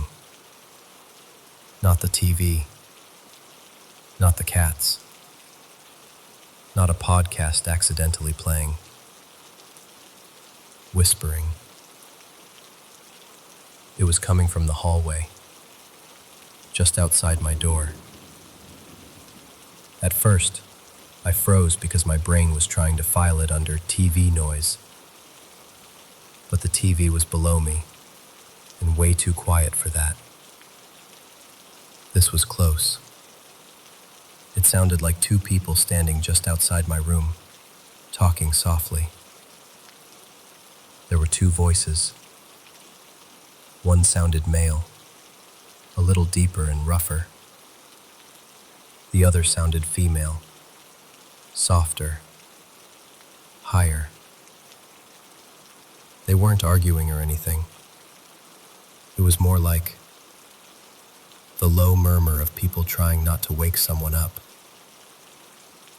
I couldn't make out any actual words, just that soft, breathy tone of intimate whispering. Finally, I thought, okay, I have to at least look. So I used my phone as a flashlight, slid out of bed, and went to the door. The second my hand touched the doorknob, the whispering cut off. Just gone. I opened the door into this heavy, unnatural silence. The hallway was dark and empty. I checked every room upstairs. The guest room, the office, the bathroom. I even opened those weird little closet doors that look like secret passages in an old movie. Nothing. No windows open. No cool breeze. No sign that anything had been moved. The cats were asleep again, curled up together in the master bedroom like they hadn't heard a thing. The next day, I was honestly counting the hours until Mark and Elisa got home. When they finally came in, I helped them bring in their bags, did the usual small talk about their trip, and then, kind of jokingly, I said, "So, does your house, make a lot of noise at night?" I tried to keep it light, like I was just teasing them. Elisa's smile dropped immediately. She went completely pale and glanced over at Mark. He just sighed, like he already knew where this was going. She asked, "What did you hear?" I told them, still half laughing to keep myself from sounding dramatic. The footsteps, the sound of the chair dragging, and then the whispering in the hallway. Two voices, a man and a woman. I even said, I know it sounds ridiculous, but it honestly felt like somebody was standing right outside my door. Elisa's eyes got shiny, and she said, very quietly, "You heard them too?" That's when my stomach dropped. They told me that every single house sitter they'd had over the years had mentioned something. Hearing people talking upstairs, or someone pacing in the hallway at night. One person even left early because they were so freaked out. They'd had the place inspected for everything. Bad wiring, strange drafts, animals in the walls. Nothing. No structural issues, no raccoons, no loose pipes making weird sounds. Mark said he'd once tried to stay up all night in the hallway with the lights off, just sitting there, waiting to hear the voices. He heard footsteps a couple of times, but never saw anything. No shadows, no figures. Just that feeling of not being alone. And I'll be honest with you, I didn't really believe in ghosts before this. I still don't know exactly what I believe now. I've stayed in plenty of old houses, family cabins, older apartments, creaky rentals, and none of them ever felt like that house. There was this awareness to the sounds, if that makes sense. Like they weren't just random noises, they felt intentional. What sticks with me the most isn't even the footsteps or the dragging chair. It's those whispers. The way they sounded like they were right there, inches from the other side of my door, trying not to wake me. I couldn't tell you a single word they said. It was more the tone, the presence of it, like someone leaning in too close in the dark. So yeah, that's my house-sitting story. If you've ever experienced anything similar, especially in an older house, I'd honestly love to hear about it. Part of me really wants a logical explanation, like some super specific way sound travels in old homes that makes it seem like voices and footsteps. But another part of me is starting to accept that maybe there are some things we just don't have neat explanations for. Either way, I still think about that hallway sometimes, and I still sleep with my door all the way closed now.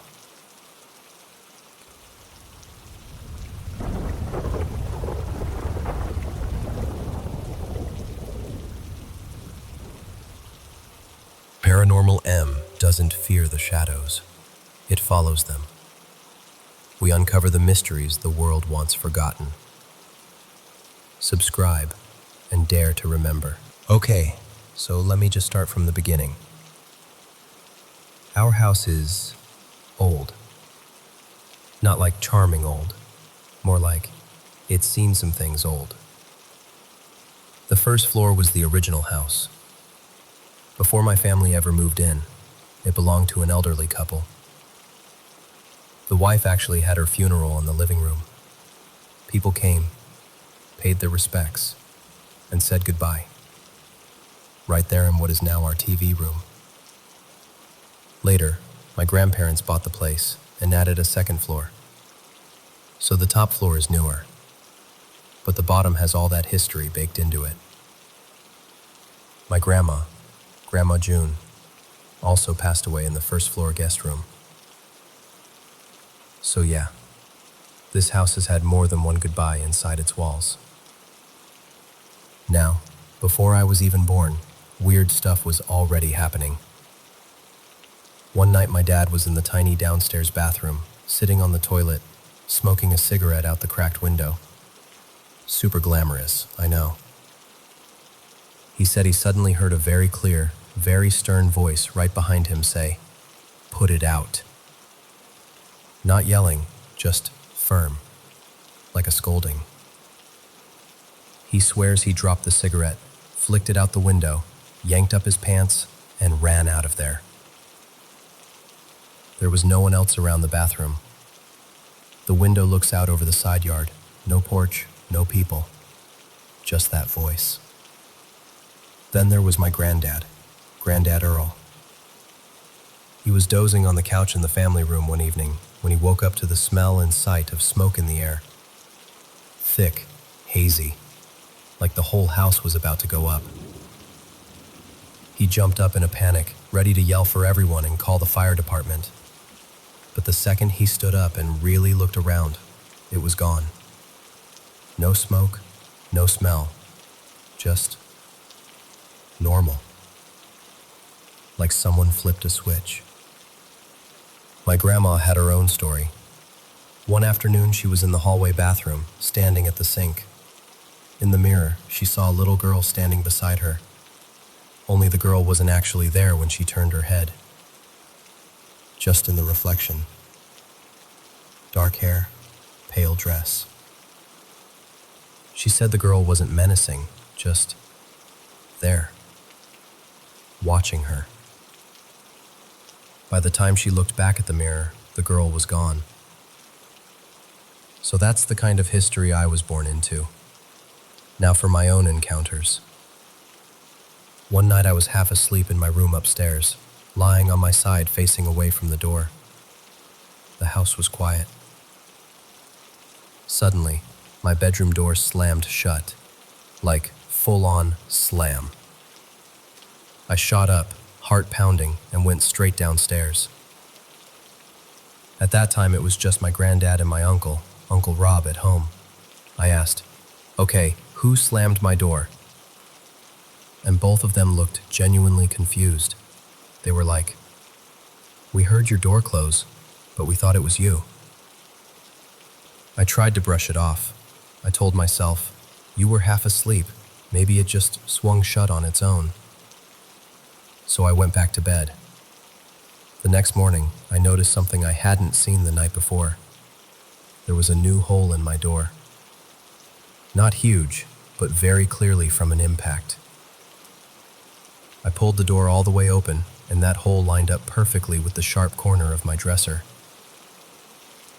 So whatever force slammed that door shut did it hard enough to punch the wood into my furniture.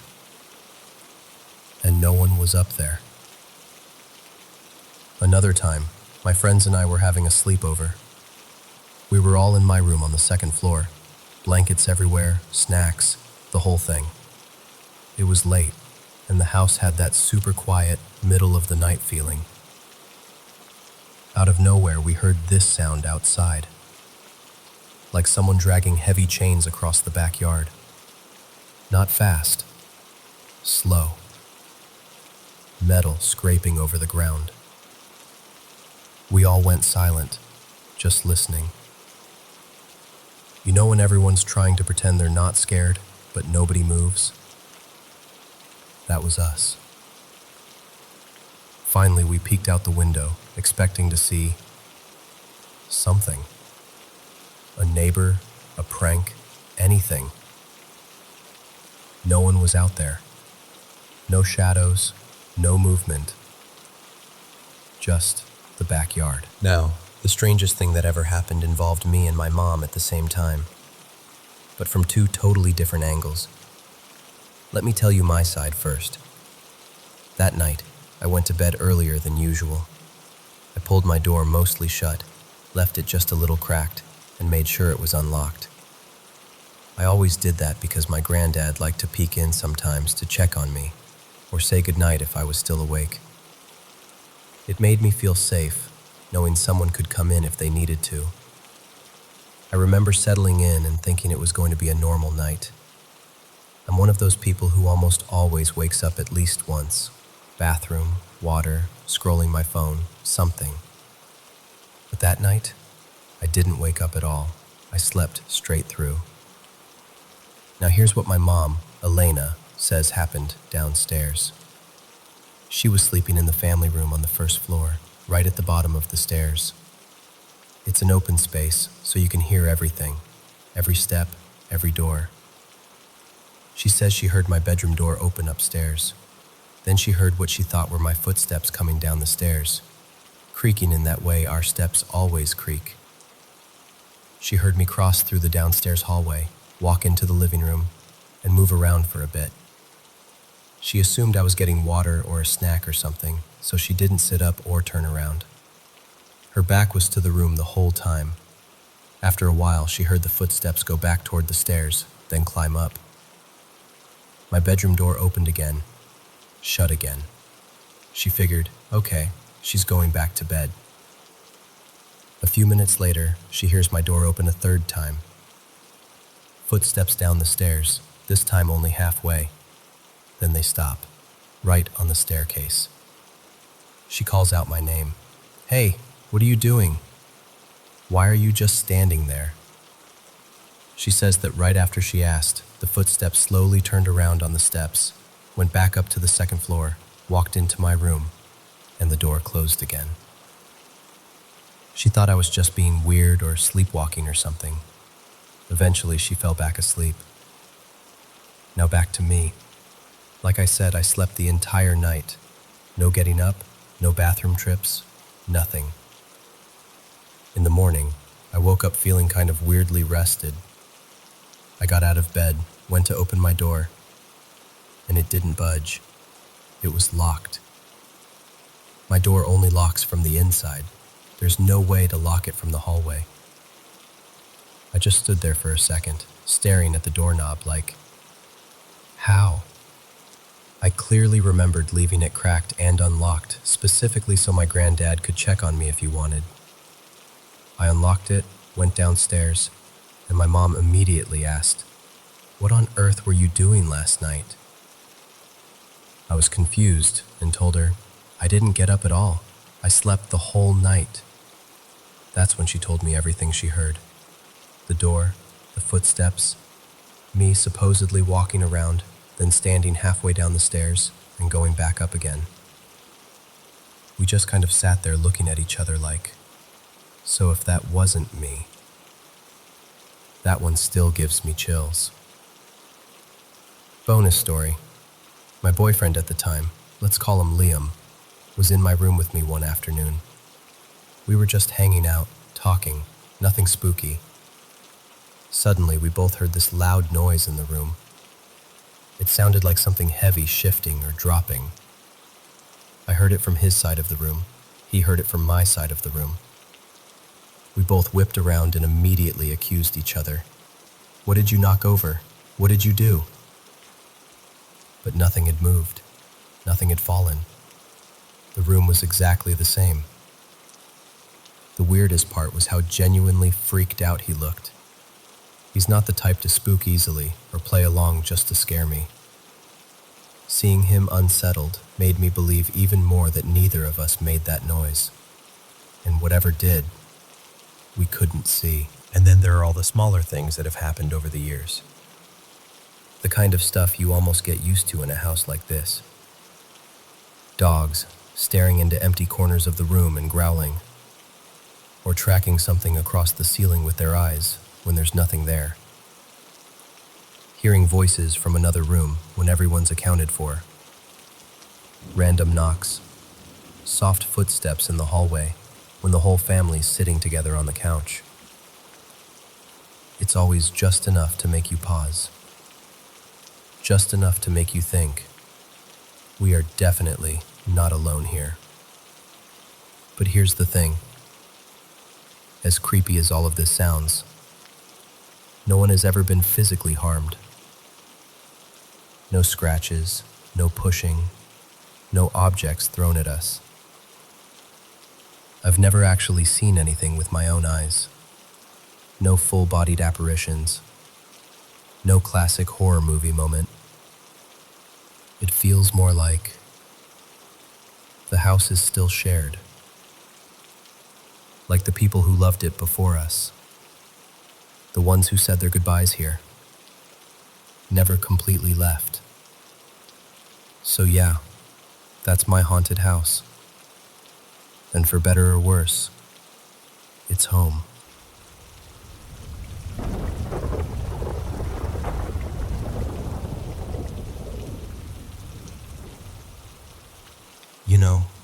Every time I tell this story, I still get that same little chill in my chest. So, I must have been about 8 years old. We were out in the countryside, on this narrow dirt road that led to my Aunt Rosa's house. It was late at night, one of those nights where everything feels too quiet, like the world is holding its breath. My Uncle Javier was leading the horse, and I was sitting in front of my mom, Elena, on the saddle. He'd brought this gray cat in a little cloth bag as a gift for my aunt. I remember feeling really excited about it because I loved animals, and the cat had these bright yellow eyes that stared at everything. It was so dark that night. No streetlights, just the pale moon and the shapes of trees. I was small, so all I could really see were shadows and the outline of the road. My mom was holding the cat at first, kind of pressed against her coat so it wouldn't jump. At some point, she moved the cat into my arms, and I was trying to be gentle.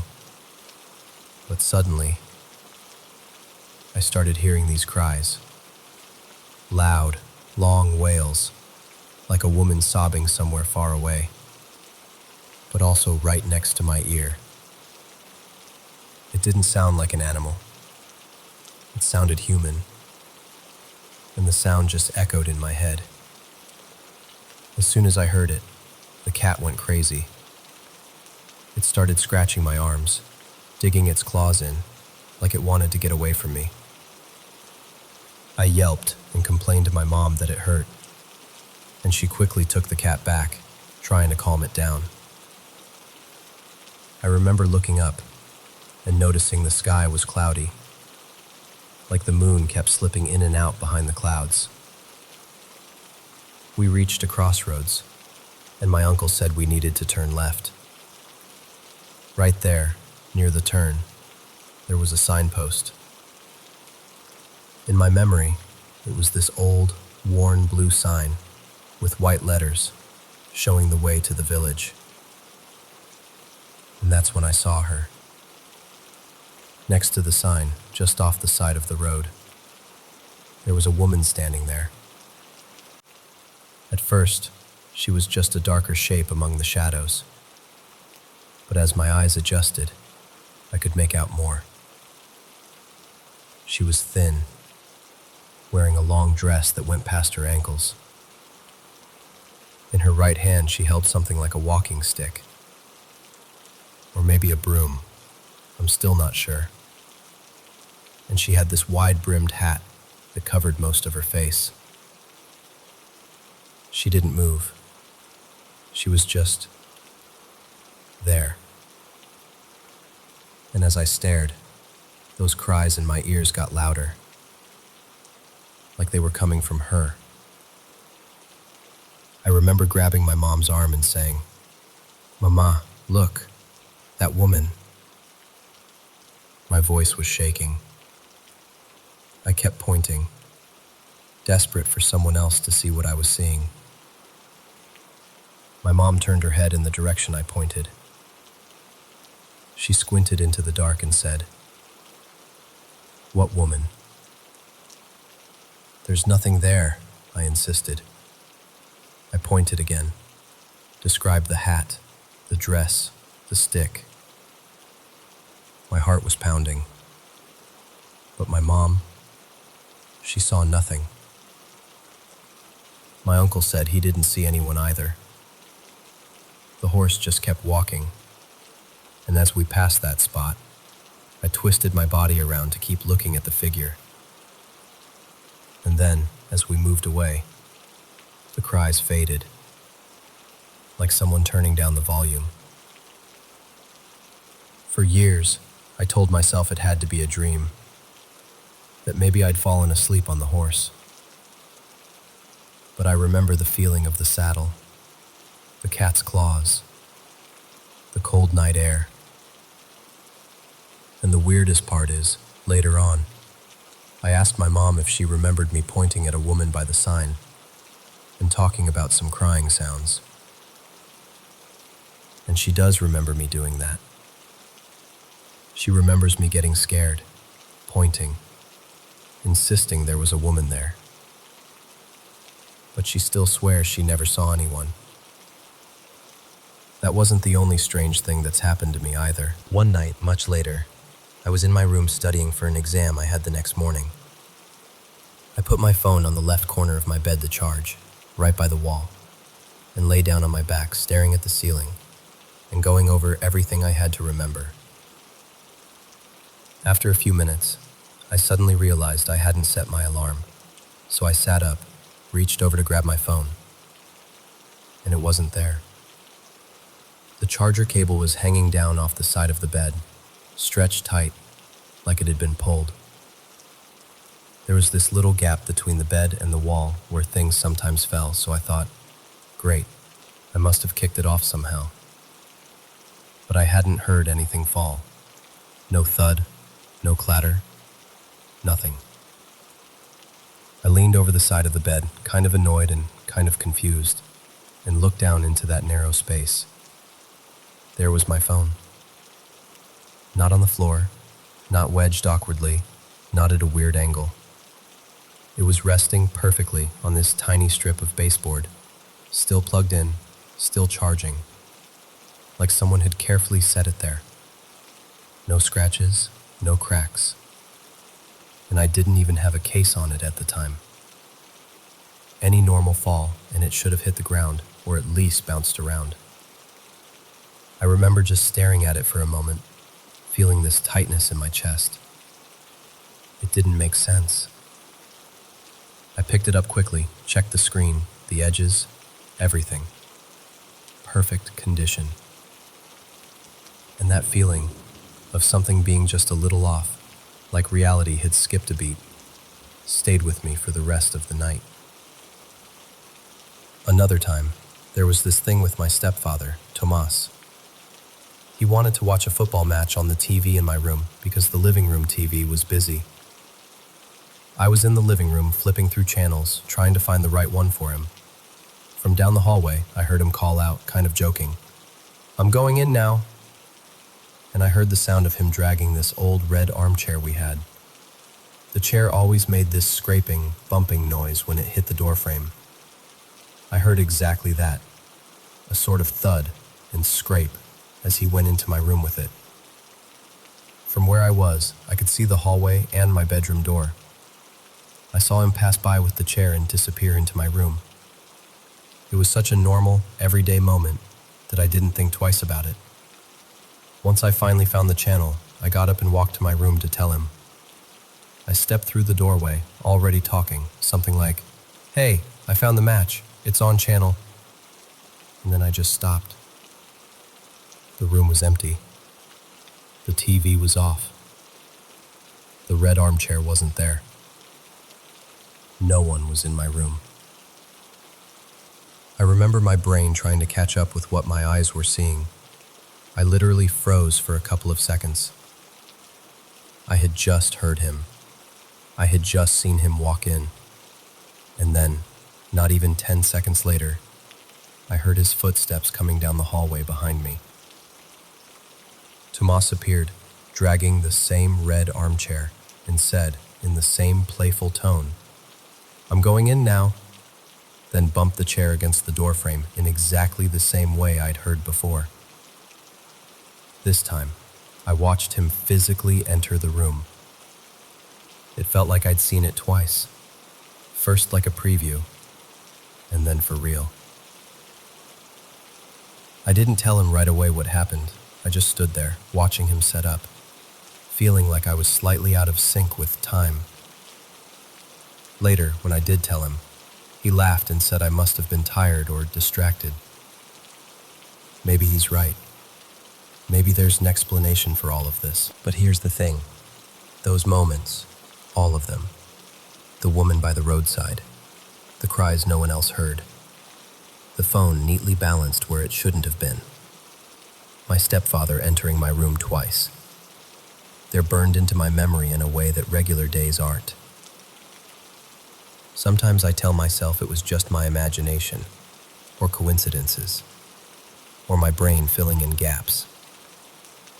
And other times, wonder. I wonder if, in those quiet, in-between moments, out on a dark road, in the space between a bed and a wall, or in the doorway of a room, something slips through that we're not supposed to notice. And every now and then, for just a second, we do.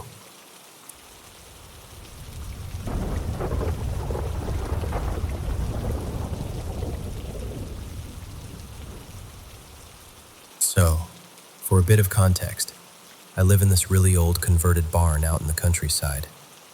Like, properly old.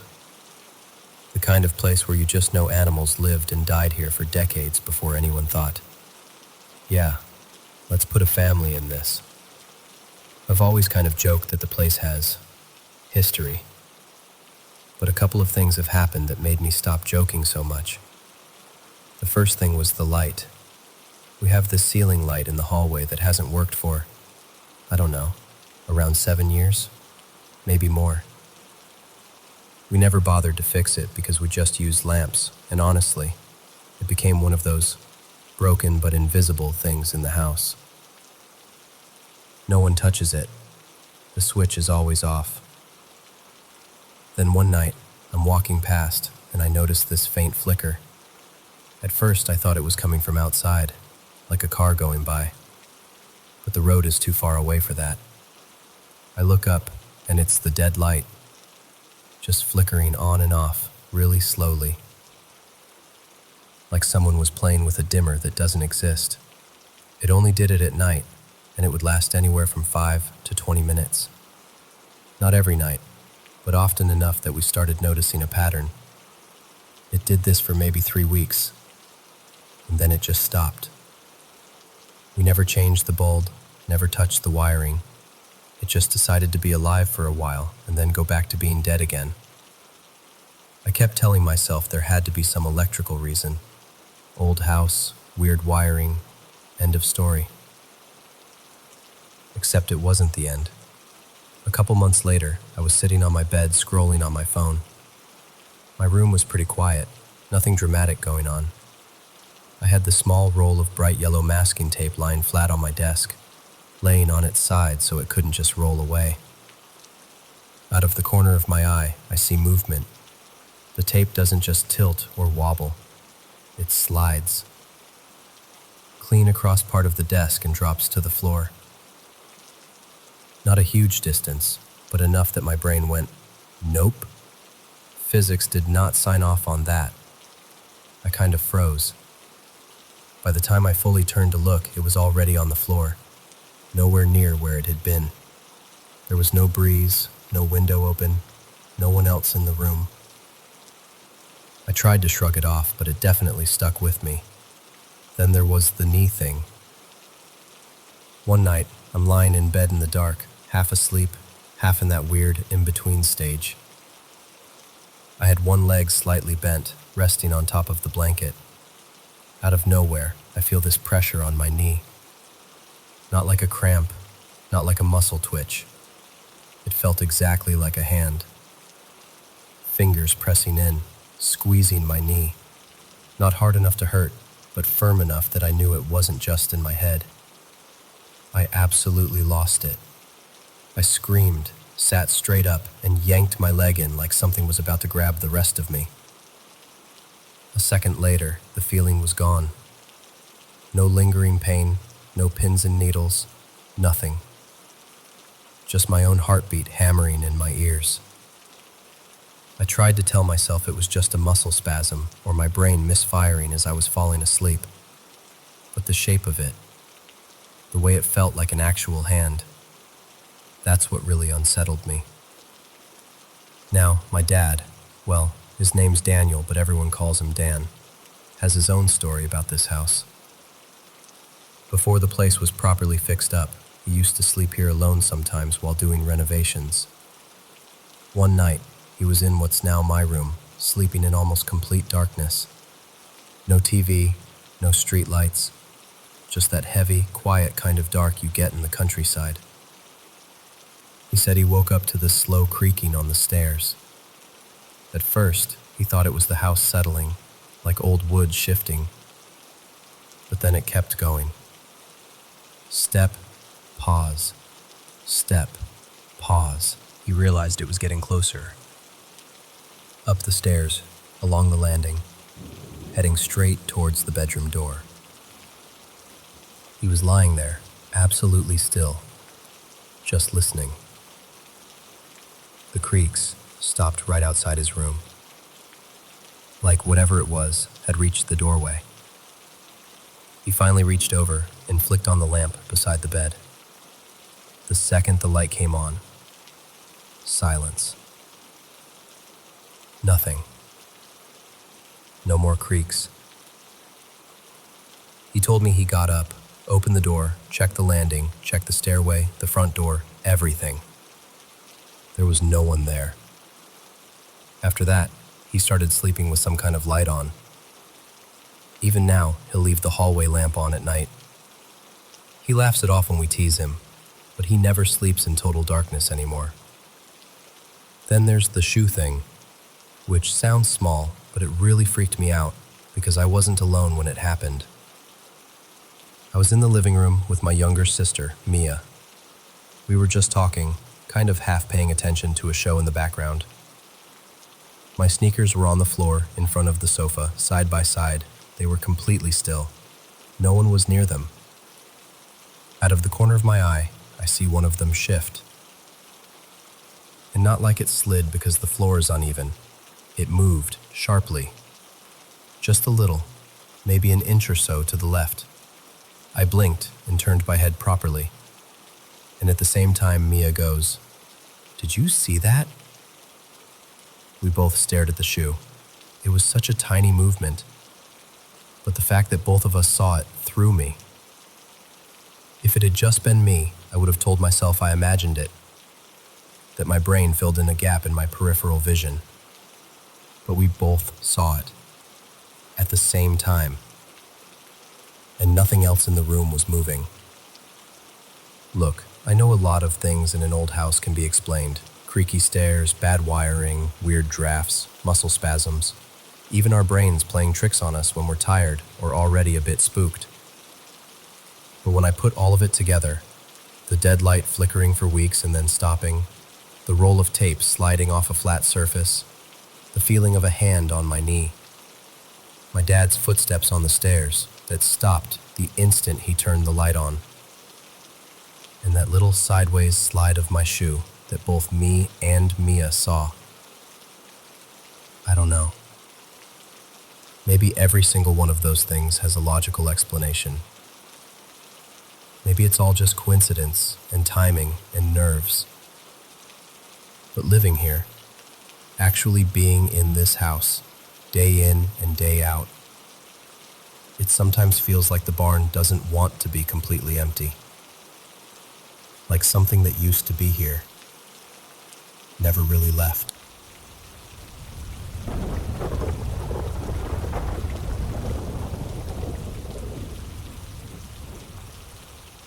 So I'm doing this bit of digging for a close friend of mine, Liam, and I want to tell you his story the way he told it to me.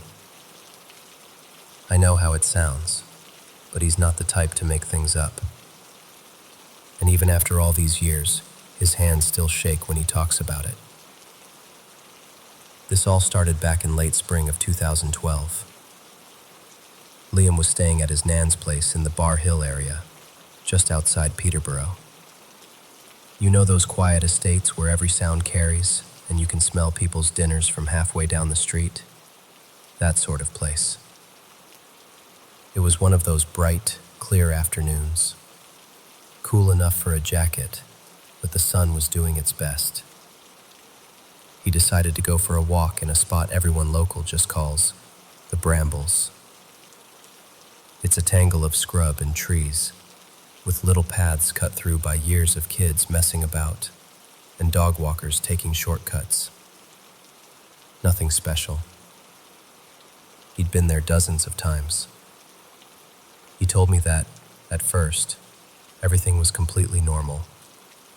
Birds, distant traffic, the occasional shout from kids somewhere behind him. And then, as he stepped off the main path, Just a few meters, he said. Everything cut out. And I mean everything. No wind in the branches. No birds. No distant rumble of cars. Just this hard, dense silence that felt like it had weight. He said it felt like he'd just walked into a room where someone had been arguing, and they all went quiet the second he opened the door. That's when he saw it. About 15, maybe 20 feet ahead, between two scruffy-looking bushes, something stepped into view. He described it as a grayish figure, but not gray like clothing. Gray skin. The kind of color you see in the underside of an animal, or something that hasn't seen the sun in a very long time. There was a light covering of fur over it, thin and patchy, more like wiry hair than a proper coat. It was hunched, the spine curved, shoulders high, and it moved on all fours. Not like a dog, he said. More like something that could stand upright if it wanted to, but preferred not to. Its eyes were the worst part. They were a deep, burning orange, with dark red pupils that didn't look quite round. He said they reminded him of embers in a fire, when you poke them and they flare up for a second. And even from that distance, he felt them lock onto him. He heard this low sound coming from it, somewhere between a growl and a wet, grizzling sort of throat noise. It wasn't loud, but it went straight through him in a way that normal sounds don't. Every nerve in his body told him he shouldn't be there. He said the feeling was very clear. You're not welcome here. Get out. The whole thing lasted maybe 4 or 5 seconds. That's all. But he swears it felt stretched, like time had been pulled thin, long enough for every detail to burn itself into his memory. And during those few seconds, the air around him turned bitterly cold. Not just a gust of wind, not a chill. He said it felt like stepping into a walk-in freezer. His breath didn't fog or anything. It was just that sharp, bone-deep cold that makes your skin tighten. Then he blinked, and it was gone. No sound of it moving off. No rustling in the bushes. 1 second it was there, locked eyes with him. The next second he was just staring at empty trees and scrub. And as soon as it vanished, all the background noise snapped back. Wind, birds, distant cars. Like someone hit unmute on the world. That's when the fear properly hit him. He turned and just ran. Full-on, blind panic. He told me he didn't even look back once. He sprinted all the way to his nan's house, slammed the door and locked every window and door he could find. Then he just sat on the floor with his back against the hallway door, heart hammering, listening for anything. He noticed a few things in the aftermath, when he calmed down enough to think. There were no strange lights. It didn't get darker, like a storm rolling in. There were no odd smells. It was just the silence, the cold, and that thing. He's never seen it again, not with his own eyes. At first, he tried to rationalize it. He remembered hearing that the zoo over near Shepreth had an escaped wolf in the early 2000s and wondered if his mind had just cooked something up from that old story. but the more he tried to line it up in his head, the less it made sense. He kept coming back to the proportions. Too tall, too long in the limbs, shoulders too high, and those eyes, not right for any normal animal. The closest thing he could compare it to, he said, was the werewolf form of Professor Lupin from the Harry Potter films. But even that was only a rough approximation. It was like someone had taken that idea and made it real in a way that didn't belong in our world. Over time, we started throwing ideas around. The one that kept coming up was skinwalker, or something like it. Some kind of entity, not just an animal that wandered too far from home. Now that would be unsettling enough on its own, but that wasn't the end of it. A little while later, maybe a few weeks, he had a second encounter, not far from his Nan's house. There's a nature reserve about a 10-minute walk away, a wide field with a single, lonely-looking tree in the middle. If you're from the area, you probably know the one I mean. It was early evening this time, sky turning that pale gold you get just before sunset. Liam went out walking again, because what else are you going to do? Stay inside forever? He cut across the field, heading vaguely towards that lone tree, not really thinking about anything in particular. Then he heard it. A slow, rhythmic creaking.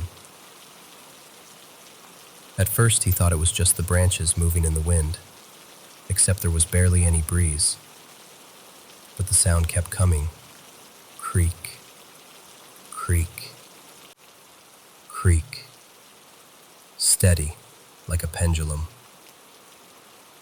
He looked up at the tree. Hanging from one of the thicker branches was the dark outline of a woman, gently swinging back and forth. Not sharply, not violently, just swaying, like the wind was pushing her in slow motion. He couldn't make out her features clearly. It was more of a silhouette, but he could see the line of the arms, the fall of the dress or long coat, the slack curve of the body as it swung. The rope, if that's what it was just a darker streak against the sky. He told me he couldn't look away. He tried. He said his eyes actually hurt from staring, but it was like they were locked in place. He described it as feeling pinned, like something in that scene was holding him there, insisting that he watch. He said it wasn't just fear. There was this heavy sadness pressing down on him, like walking into a room where someone's been crying for hours. A sort of grief he couldn't explain. Then his body did what his mind couldn't. He blinked. Just a normal, involuntary blink. And when his eyelids lifted again, the tree was empty. No woman, no rope, no sound. The creaking had stopped. The field was still, and the tree just stood there, the way it always does. He checked the branches, walked closer than he really wanted to, and there was nothing. No marks, no disturbed ground, no sign that anyone had ever been there. That second encounter rattled him almost more than the first, because it felt connected somehow.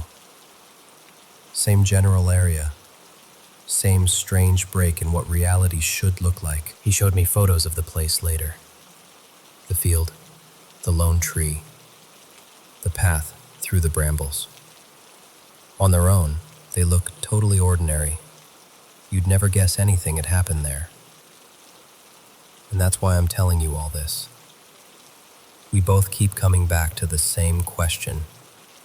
Surely he can't be the only one. Bar Hill isn't huge, but it isn't tiny either. People walk their dogs, kids hang out there, couples cut across those fields. If Liam has had these two encounters, it's hard to believe no one else has seen or felt something. He's tried going through the usual channels. I've contacted local authorities, sent messages, made calls. No one responds.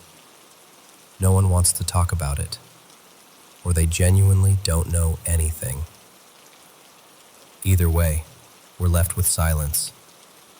So here I am, sharing his story with you, as honestly as I can. If you've ever been in that area, in the brambles, near that lonely tree in the nature reserve by Bar Hill, and you felt the air turn suddenly cold, or the world go unnaturally quiet, or you've just had that gut-deep feeling that you were being watched or warned off, you're not alone. Liam's not crazy. He's not attention-seeking. He's just someone who saw something he can't explain twice and has been carrying it around ever since. And maybe, just maybe, someone listening to this has a piece of the puzzle we've been missing.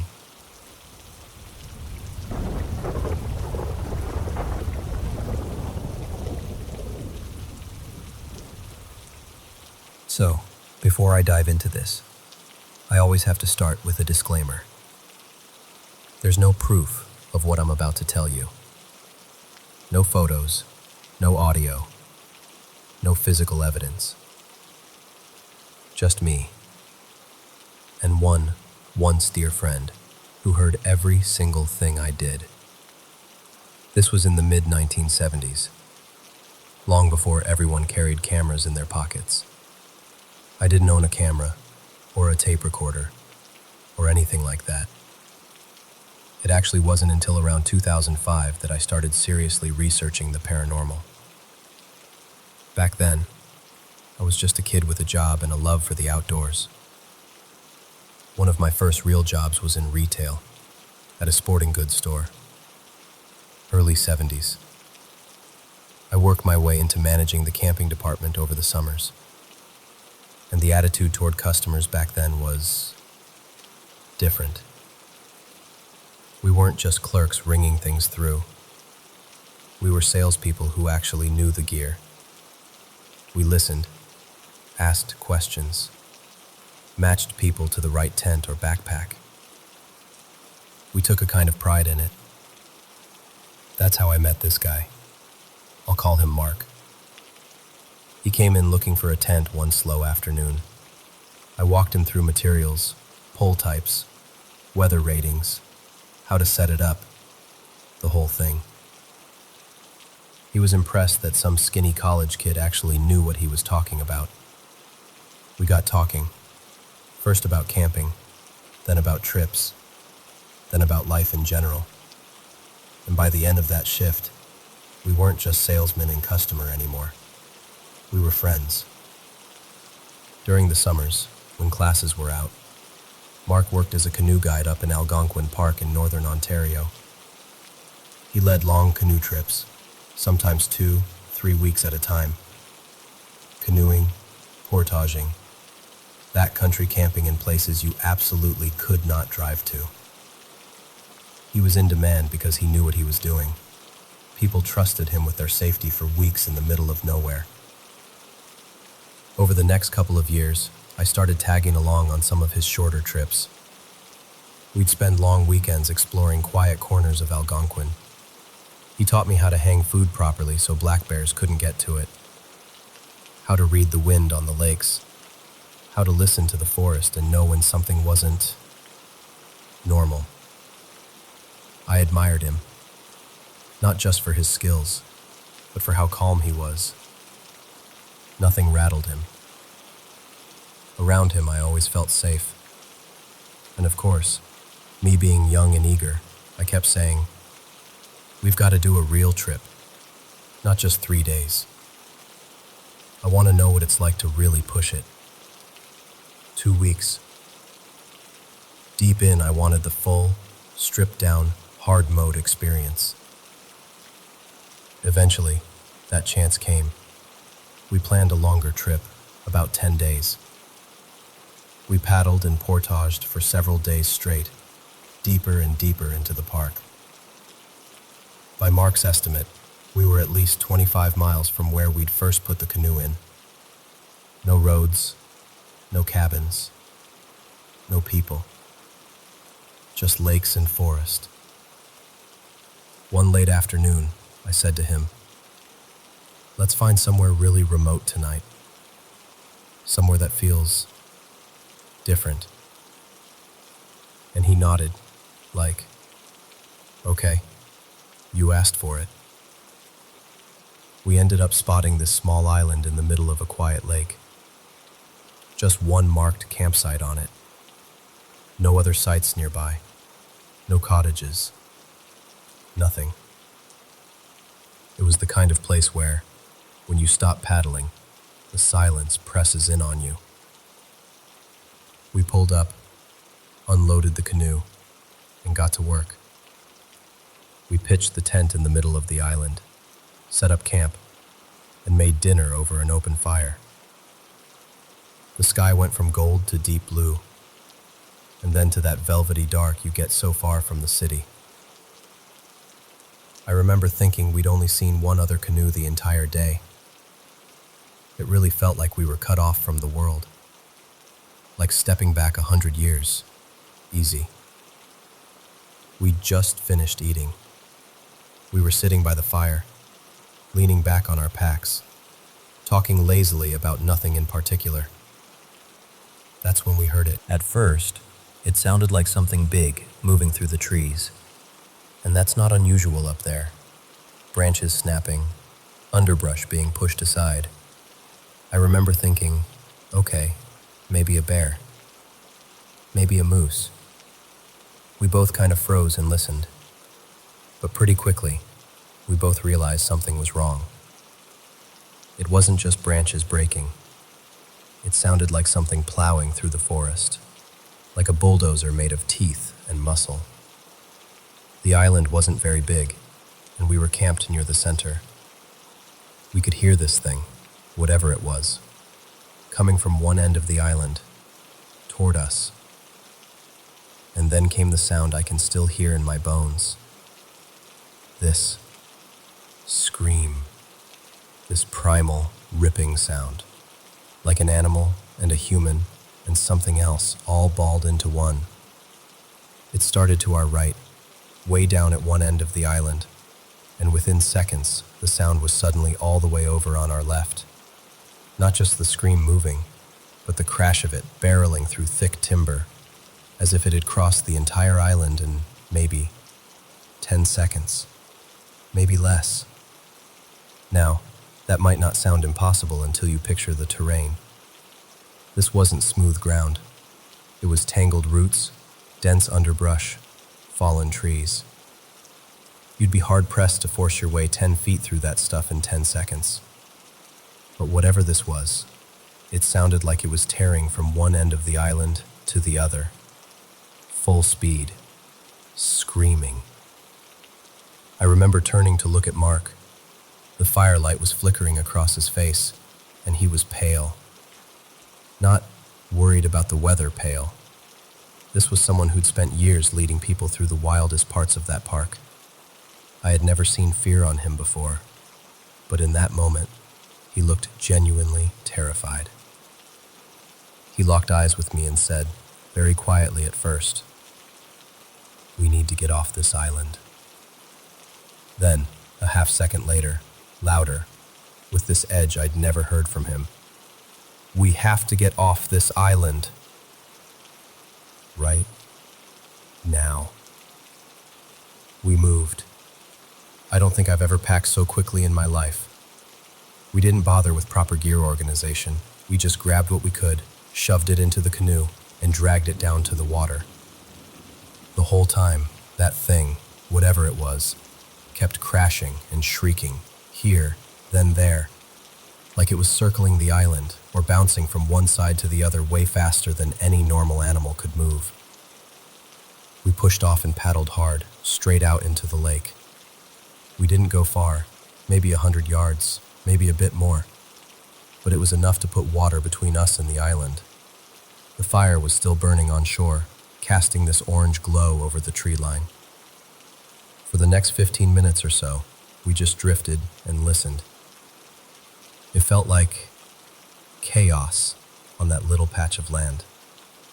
The sounds were huge, snapping wood, violent movement, that awful screaming and growling that didn't sound like anything either of us had ever heard before. The only comparison I've ever been able to come up with is, imagine listening to a war movie, the kind set in World War II, but all compressed onto a tiny island. Explosive bursts of sound, then sudden silence, then another rush. And then, just like that, it stopped. No slow fade, no retreating footsteps. One moment, pandemonium. The next, silence. The kind of silence where your ears ring because they're trying so hard to find something to latch onto. We sat there, floating in that silence, paddles resting across our knees, too wired to talk. Eventually, Mark said, "We can't stay out here all night." And he was right. Hypothermia is just as much a threat as anything else in those conditions, even in summer. So, very reluctantly, we turned the canoe back toward the island. I remember how wrong it felt to set foot on that shore again. Everything looked normal. Our camp was just there. The fire had burned down a bit. The tent was standing. Nothing was torn up or scattered. No broken trees, no claw marks. Nothing to show for the violence we'd just heard. We walked slowly, listening, half expecting something to leap out at us. But nothing did. We stoked the fire back up, sat close to it, and talked in these low, careful voices, like we were afraid of waking something. Eventually, exhaustion won. We crawled into the tent, lay there listening for hours, and, somehow, we made it through the night without another incident. Morning came. The island looked ordinary, peaceful even. No tracks we could identify, no torn-up path through the underbrush, no sign of anything that could explain the sounds from the night before. If it had just been me, I might have convinced myself I'd misheard, that my mind had played tricks on me. But it wasn't just me. Mark heard it too. Years later, before life took us in different directions, we'd talk about that night from time to time. I moved from Canada to the States. He slipped deeper into his own struggles and eventually lost his battle with alcoholism about a decade ago. But whenever we revisited that memory, it was like no time had passed at all. We'd both go quiet for a moment, and then one of us would say, "Do you remember the island?" And the fear would come back. Not as sharp as that night, but still deep. Still there. Like something lodged in the nervous system. We never found an explanation. We never turned it into a story with a neat ending or a label we were happy with.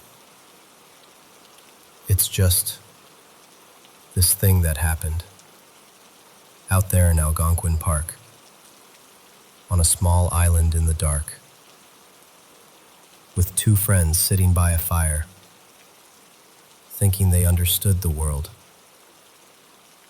right up until the moment the island started to scream.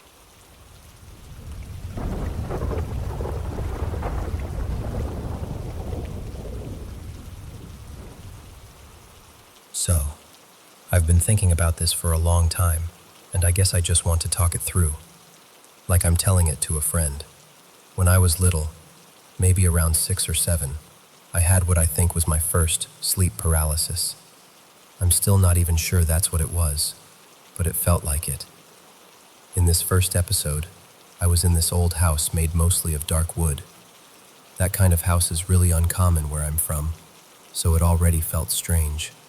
I was lying in a small bed in what I knew was a bedroom, and every time I closed my eyes, I saw a child. Just a kid. Very pale skin, straight black hair, just staring at me. I tried desperately to open my eyes, and sometimes I could. I'd fight and fight, finally force my eyes open, see the room, feel relief, and then it was like something pushed them closed again. And every time my eyes shut, the child was closer. No movement, no sound, just closer. Eventually I woke up for real, but that image stayed with me. Months later, I dreamt of the same house again.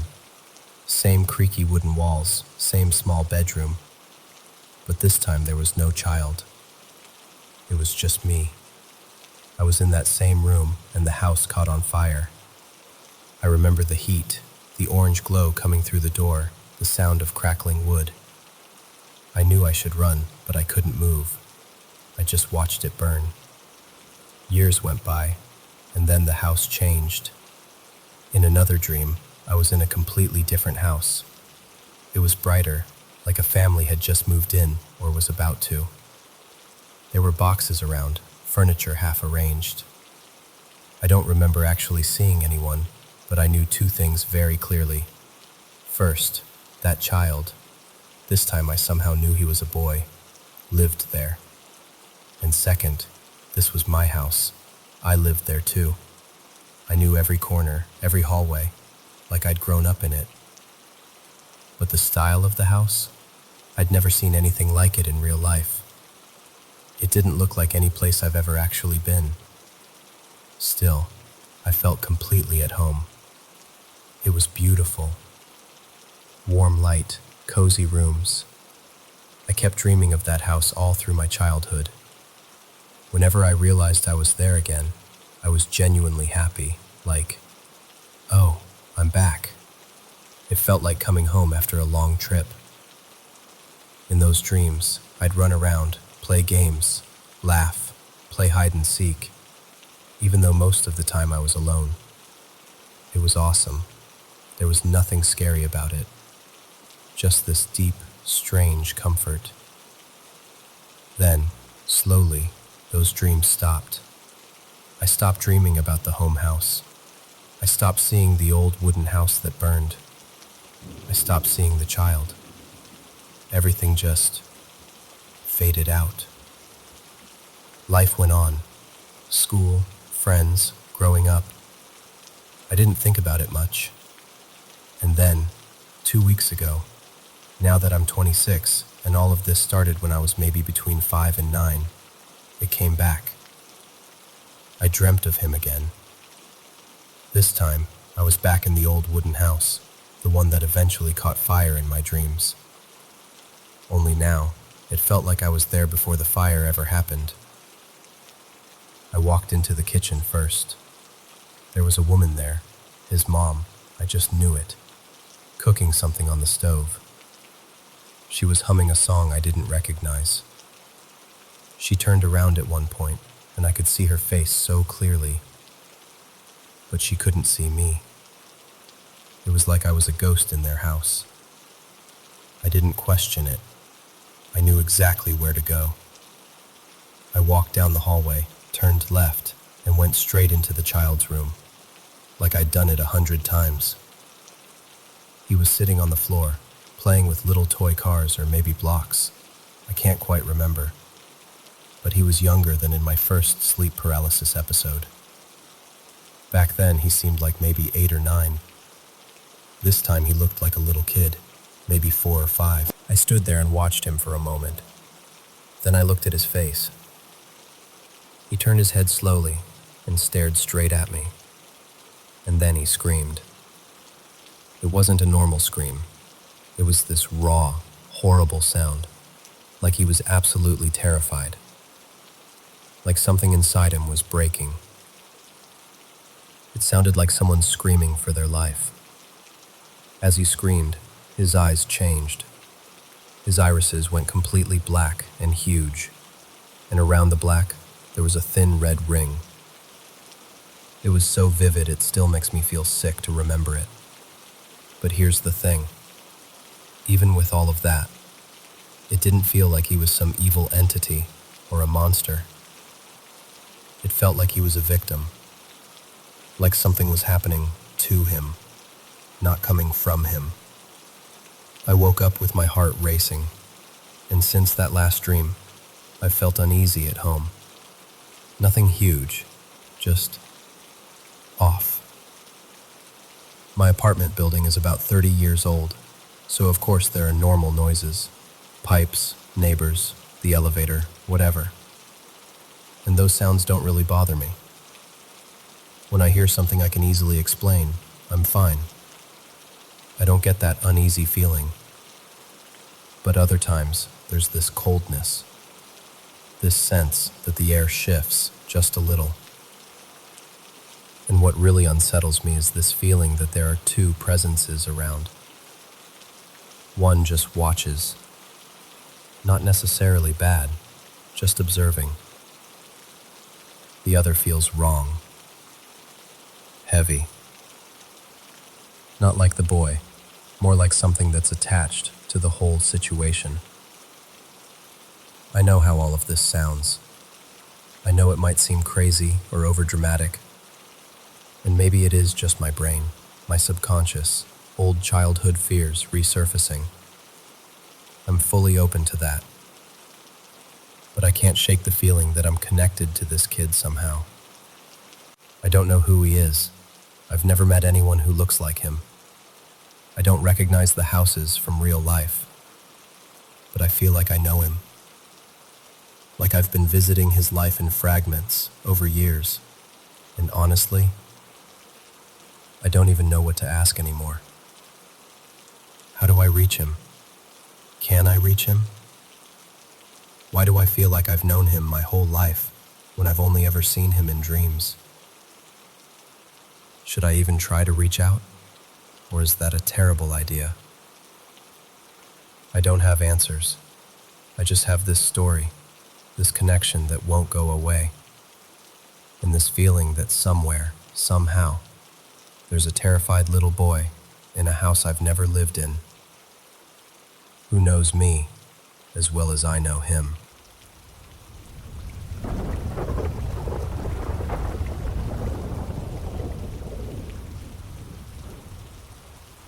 So, hey, I guess I'll just talk to you like we're sitting together on the couch, because that's honestly the only way I can get through this without shutting down. I've even been to therapy to try to talk about this stuff, about the trauma from these specific events, and nobody has ever really taken me seriously. They nod, they write things down, but I can tell they think it's just anxiety or nightmares or whatever. The only people who've really believed me are my family and my partner, Jonah. We've been together 8 years now, and he's actually had weird things happen around me too. So he doesn't have the luxury of pretending it's all in my head. My first real incident happened when I was a kid. I don't remember exactly how old, but I was definitely in elementary school. I was in the basement, playing on the Wii. Well, actually, it might have been the old PlayStation by then. My memory blurs a bit. And it was early evening, not even dark outside yet. I was alone down there, except for my dog Daisy. All of a sudden, it got noticeably colder. You know that feeling where the hair on your arm stands up before your brain has even caught up?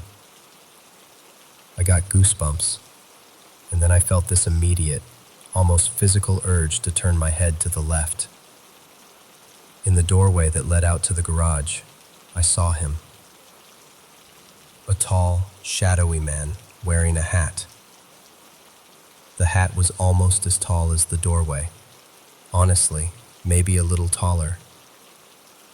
And the whole figure was just wrong. Too dark, too big. like it was taking up more space than it should. I absolutely freaked out. Daisy started growling in the exact same direction at the exact same time, which made it 10 times worse. I scooped her up and sprinted up the stairs, bawling, and told my parents what I saw. The thing is, it wasn't just me. Everyone who spent time in that basement experienced something at some point. Family, friends, even people who were just staying over once. Boxes would shift or slide when nobody was near them. Things would get flung across the room. You'd hear footsteps when you knew you were alone. A few people described seeing the same tall, shadowy man with the hat. Whatever that thing was, it followed us through my entire childhood in that house. It showed itself to me the most. I had a bedroom upstairs, but eventually I couldn't sleep there anymore. At night, I'd hear scratching inside the walls and footsteps going up and down the hallway. Walking past the staircase after dark felt like being in a horror movie. Like at any second, something might reach through the railing and grab you. My younger brother, let's call him Eli, used to sleep upstairs pretty often, but even he started avoiding it. One night, he was in bed, and a knife he kept on his desk flew off and landed in the middle of the floor. No one was near it. After that, he mostly migrated to the living room or my parents' room. There was this constant feeling, both upstairs and in the basement, that you were just unsafe. Like there was a pressure on your chest telling you, you need to leave now. A lot of weird things happened over the years, but I'll jump forward to when I was around 13 or 14. I was going through normal teenage stuff, but also some pretty heavy emotional things I kept completely to myself. One night, around 3 a.m., maybe closer to 2:30 actually, I was drifting off after watching TV. My arm was hanging off the side of the bed. I was in that half-asleep stage when your thoughts start to get fuzzy. And then I felt it. Something cold brushed the back of my hand. Not like a draft or the blanket sliding. It felt like something touched me. At that exact moment, the power in my room cut out. Just my room. Pitch black. I went into full panic mode. I started banging on the wall, screaming for Eli, who was in the room next to mine. He came running, opened my door, and as soon as he stepped in, the lights flicked back on, like nothing had happened. We ended up sleeping in the same bed that night, because I refused to be alone. Eli used to sleep in the living room a lot, because he didn't like being upstairs alone anymore, and he didn't want to sleep with my parents past a certain age. Every once in a while, he'd wake my parents or me up in the middle of the night, terrified. He'd say he saw this goat-like, shadowy figure in the hallway, the one that connected the basement stairs, my parents' room, and the back door. Sometimes he described it more like a twisted, hunched-over animal than a man. My parents saw it too. Not often, but enough that they stopped telling him it was just his imagination. There was also another thing Eli and I both dealt with. He would come into my room some nights and wake me up, shaking my shoulder, saying something really tall had been peeking at him through the crack in his door. He said it would stand there and just stare at him for a while. And then he'd hear footsteps going down the hall toward my room, where they'd suddenly stop. He named it the Peeker, like it was almost a joke, but not really. When he said the name, His eyes never matched the casual way he'd say it. He was genuinely scared. Me and Eli both had a lot of dreams about the house too. Mine were especially violent and surreal. I'd dream about being chased through those same hallways, and in some dreams, something had already killed my entire family and our dogs, and I was the last one left. The feeling I always got in those dreams was that I was the favorite, like I was the main target, the last prey. The dreams usually ended with me being dragged away by something I couldn't see clearly, and then I'd jolt awake, heart racing. My room was always dim, even in the daytime. The closet light never worked, and one of my lamps was half broken, so a couple of bulbs were always out. There were these patches of darkness that somehow felt thicker than they should. More than once, I caught Daisy staring at my open closet, growling, exactly the way she had in the basement that first time, just locked onto something I couldn't see in that pitch-black doorway. When I was younger, I used to sleep with my parents pretty often, because I'd wake up choking or gasping, and they didn't want me alone. I remember waking up some nights and seeing what looked like two white silhouettes of children near the doorway or by the bed. I honestly didn't think too much of it at the time.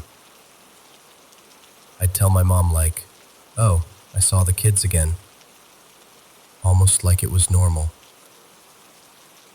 My aunt, let's call her Aunt Rosa, was really sensitive to this kind of thing. She told my mom that whatever was in the house wanted me specifically. She said I was the most vulnerable, the one who panicked the most, the one whose energy was always high and chaotic. She believed that made me more interesting to whatever was there. She told me, with this absolute certainty, that it was because I was depressed and cried by myself at night. That shook me, because I had never told anyone I was depressed. I was really good at hiding it, actually.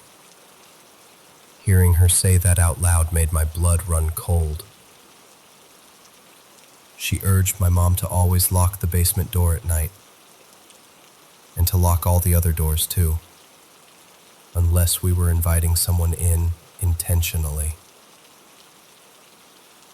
She told us to close our bedroom doors before sleeping and to leave some lights on, because they didn't like the light. She said she knew all this because my great-grandmother, who died before I was born, had told her, that they talked about me often, and that my great-grandmother was trying to protect me. A week before Aunt Rosa passed away, she told us that when she died, she'd watch over us.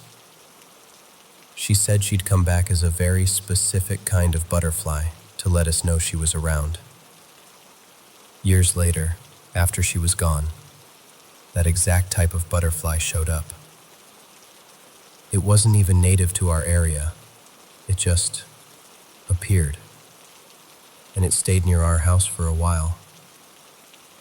And recently, one of her old music boxes, one that hadn't worked in years and wasn't even wound up, started playing softly in my parents' room. No one had touched it. No batteries. Nothing. It just started playing. The final straw that made my parents decide to move was my mom thinking someone had broken into the basement. She kept hearing noises down there, like someone was going through boxes, shuffling things around. One day, while my dad was at work, she put her phone on video, called him, and went downstairs by herself while he stayed on the line. We were all begging her not to go, but she did anyway. When she came back upstairs, she was white as a sheet. There were claw marks on the walls. Boxes that had been neatly stacked were flung everywhere, their contents spilled out all over the floor. Not long before that, she'd seen a glowing orb moving toward the basement door. She actually tried to brush it off as her eyes playing tricks on her, until she saw the basement. We moved out a few months later. During that time, while we were packing, I felt this intense, haunting energy behind me constantly, especially when I was alone in a room. It felt like something was angry I was leaving. Not just sad, angry, malevolent. Like it was hovering too close, trying to cling to me. That feeling still haunts me. Even now, I have nightmares about being back in that house.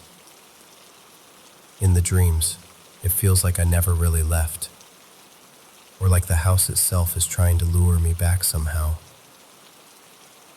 Aunt Rosa used to tell me I had a gift like hers. She said I could sense things more clearly than other people, and that I was clairvoyant. Every year that passes, I believe her more.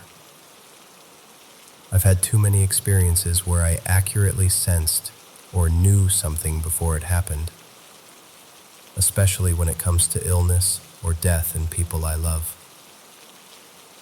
These days, the activity isn't as extreme as it was in that house, but weird things still creep in. After we moved again, I had a nightmare where something was standing in my doorway, wearing my mother's face. It looked exactly like her, but it wasn't her. The expression was too cold, too empty. It just stared at me. I woke up shaken and couldn't shake that image for days. It burned into my brain. Sometimes, at night, I still hear voices calling my name. Sometimes it sounds like family members who've passed away. Other times it sounds like my parents, except I'll check and they're sound asleep. Or they'll swear they never called me. I try to ignore it now. The anxiety of knowing I can sense these things got so bad that the doctors ended up putting me on pretty strong antidepressants. So now I kind of just choose not to engage with it. As for that house, I don't really know what happened there before we moved in. I know there was at least one suicide, and we lived right next to a cemetery, which feels a little on the nose, I guess. What I do know is that nobody seems able to stay in that house for more than a few months at a time. People move in, and then they're gone. Over and over. I'll never go back there. Even driving through that neighborhood makes my paranoia spike. My chest tightens, my palms sweat, and it feels like something old and dark wakes up. Just a little. Like it remembers me. And the scariest part? Sometimes, in the quiet, I get the feeling that it never really let go.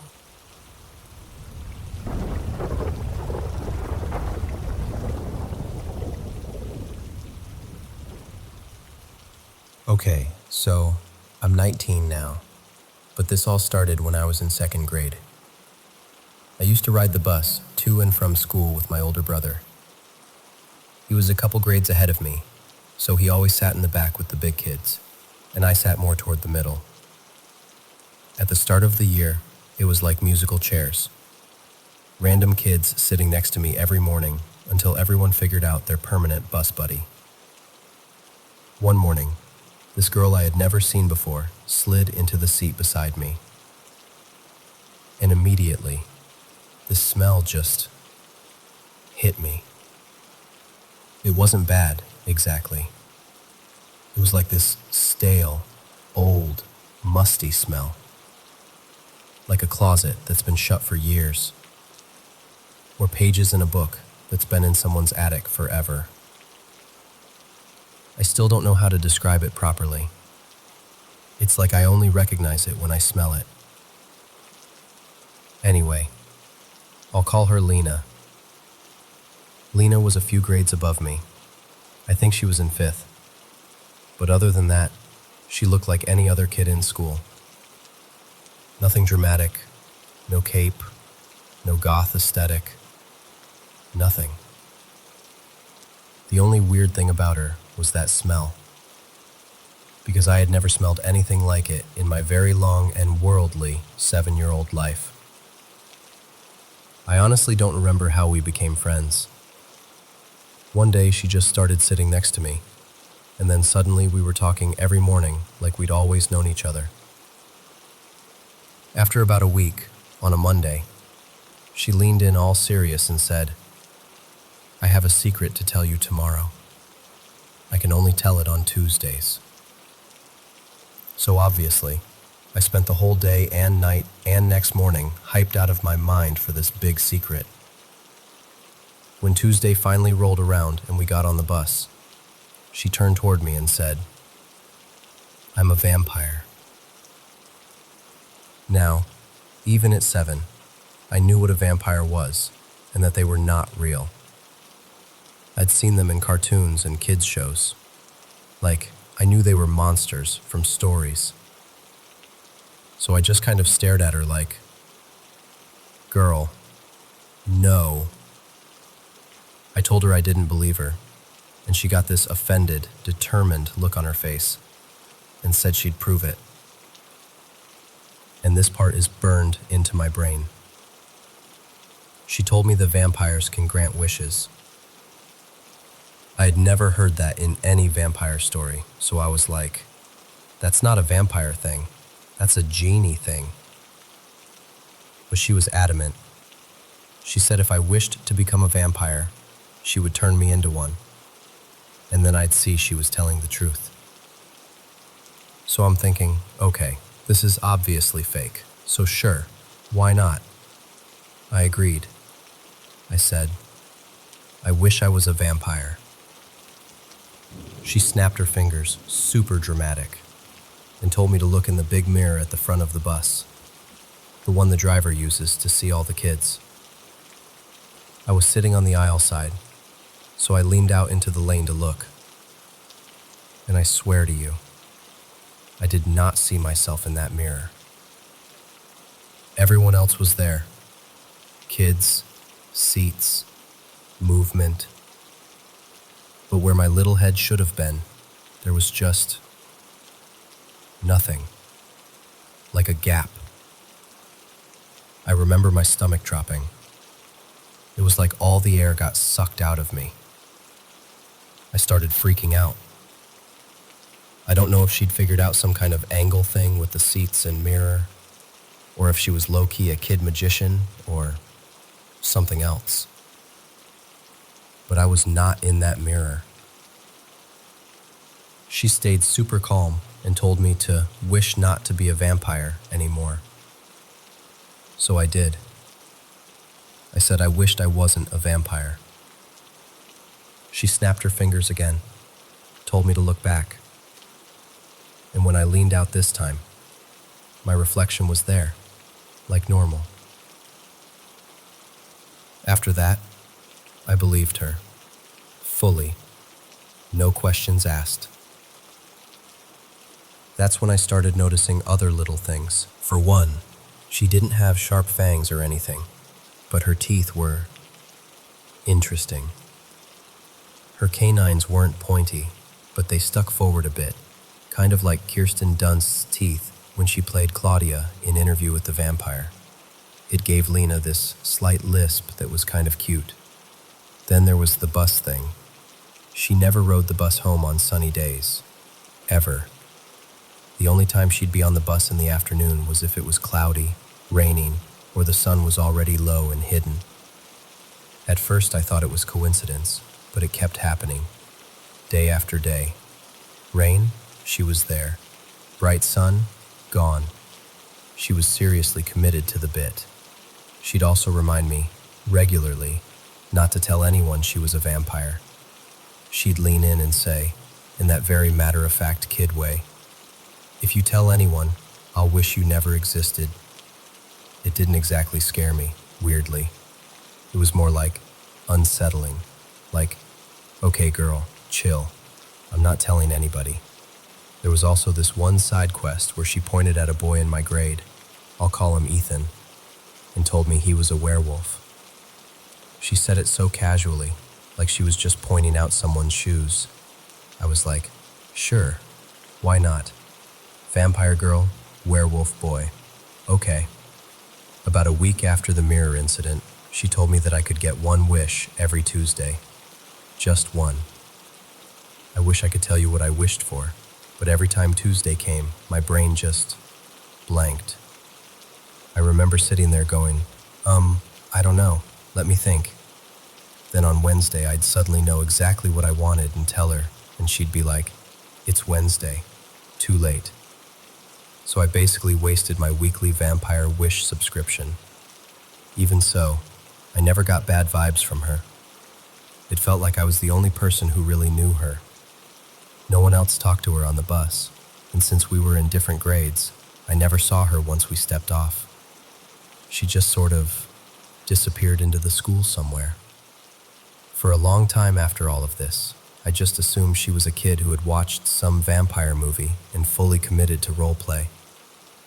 But then I remembered how things ended. The last time I ever saw her was a Tuesday morning. I got on the bus expecting the usual, you get one wish routine. But instead, she told me there was going to be a monster party that night.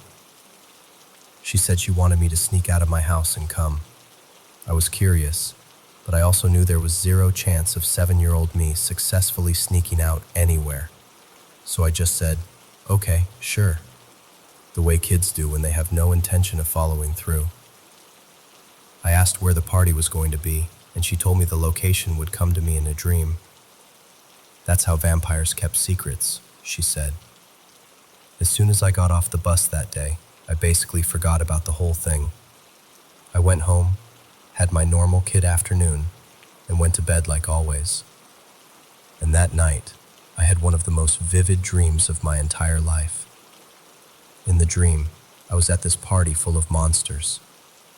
Not the super scary, modern horror versions. They look like old black and white movie monsters.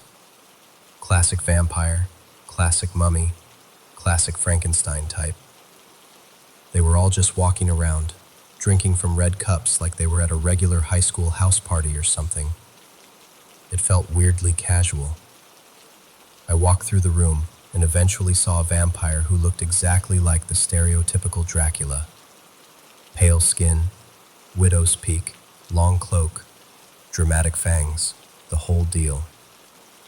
Behind him, there was this huge opening in the floor that looked like the edge of a cliff inside the building.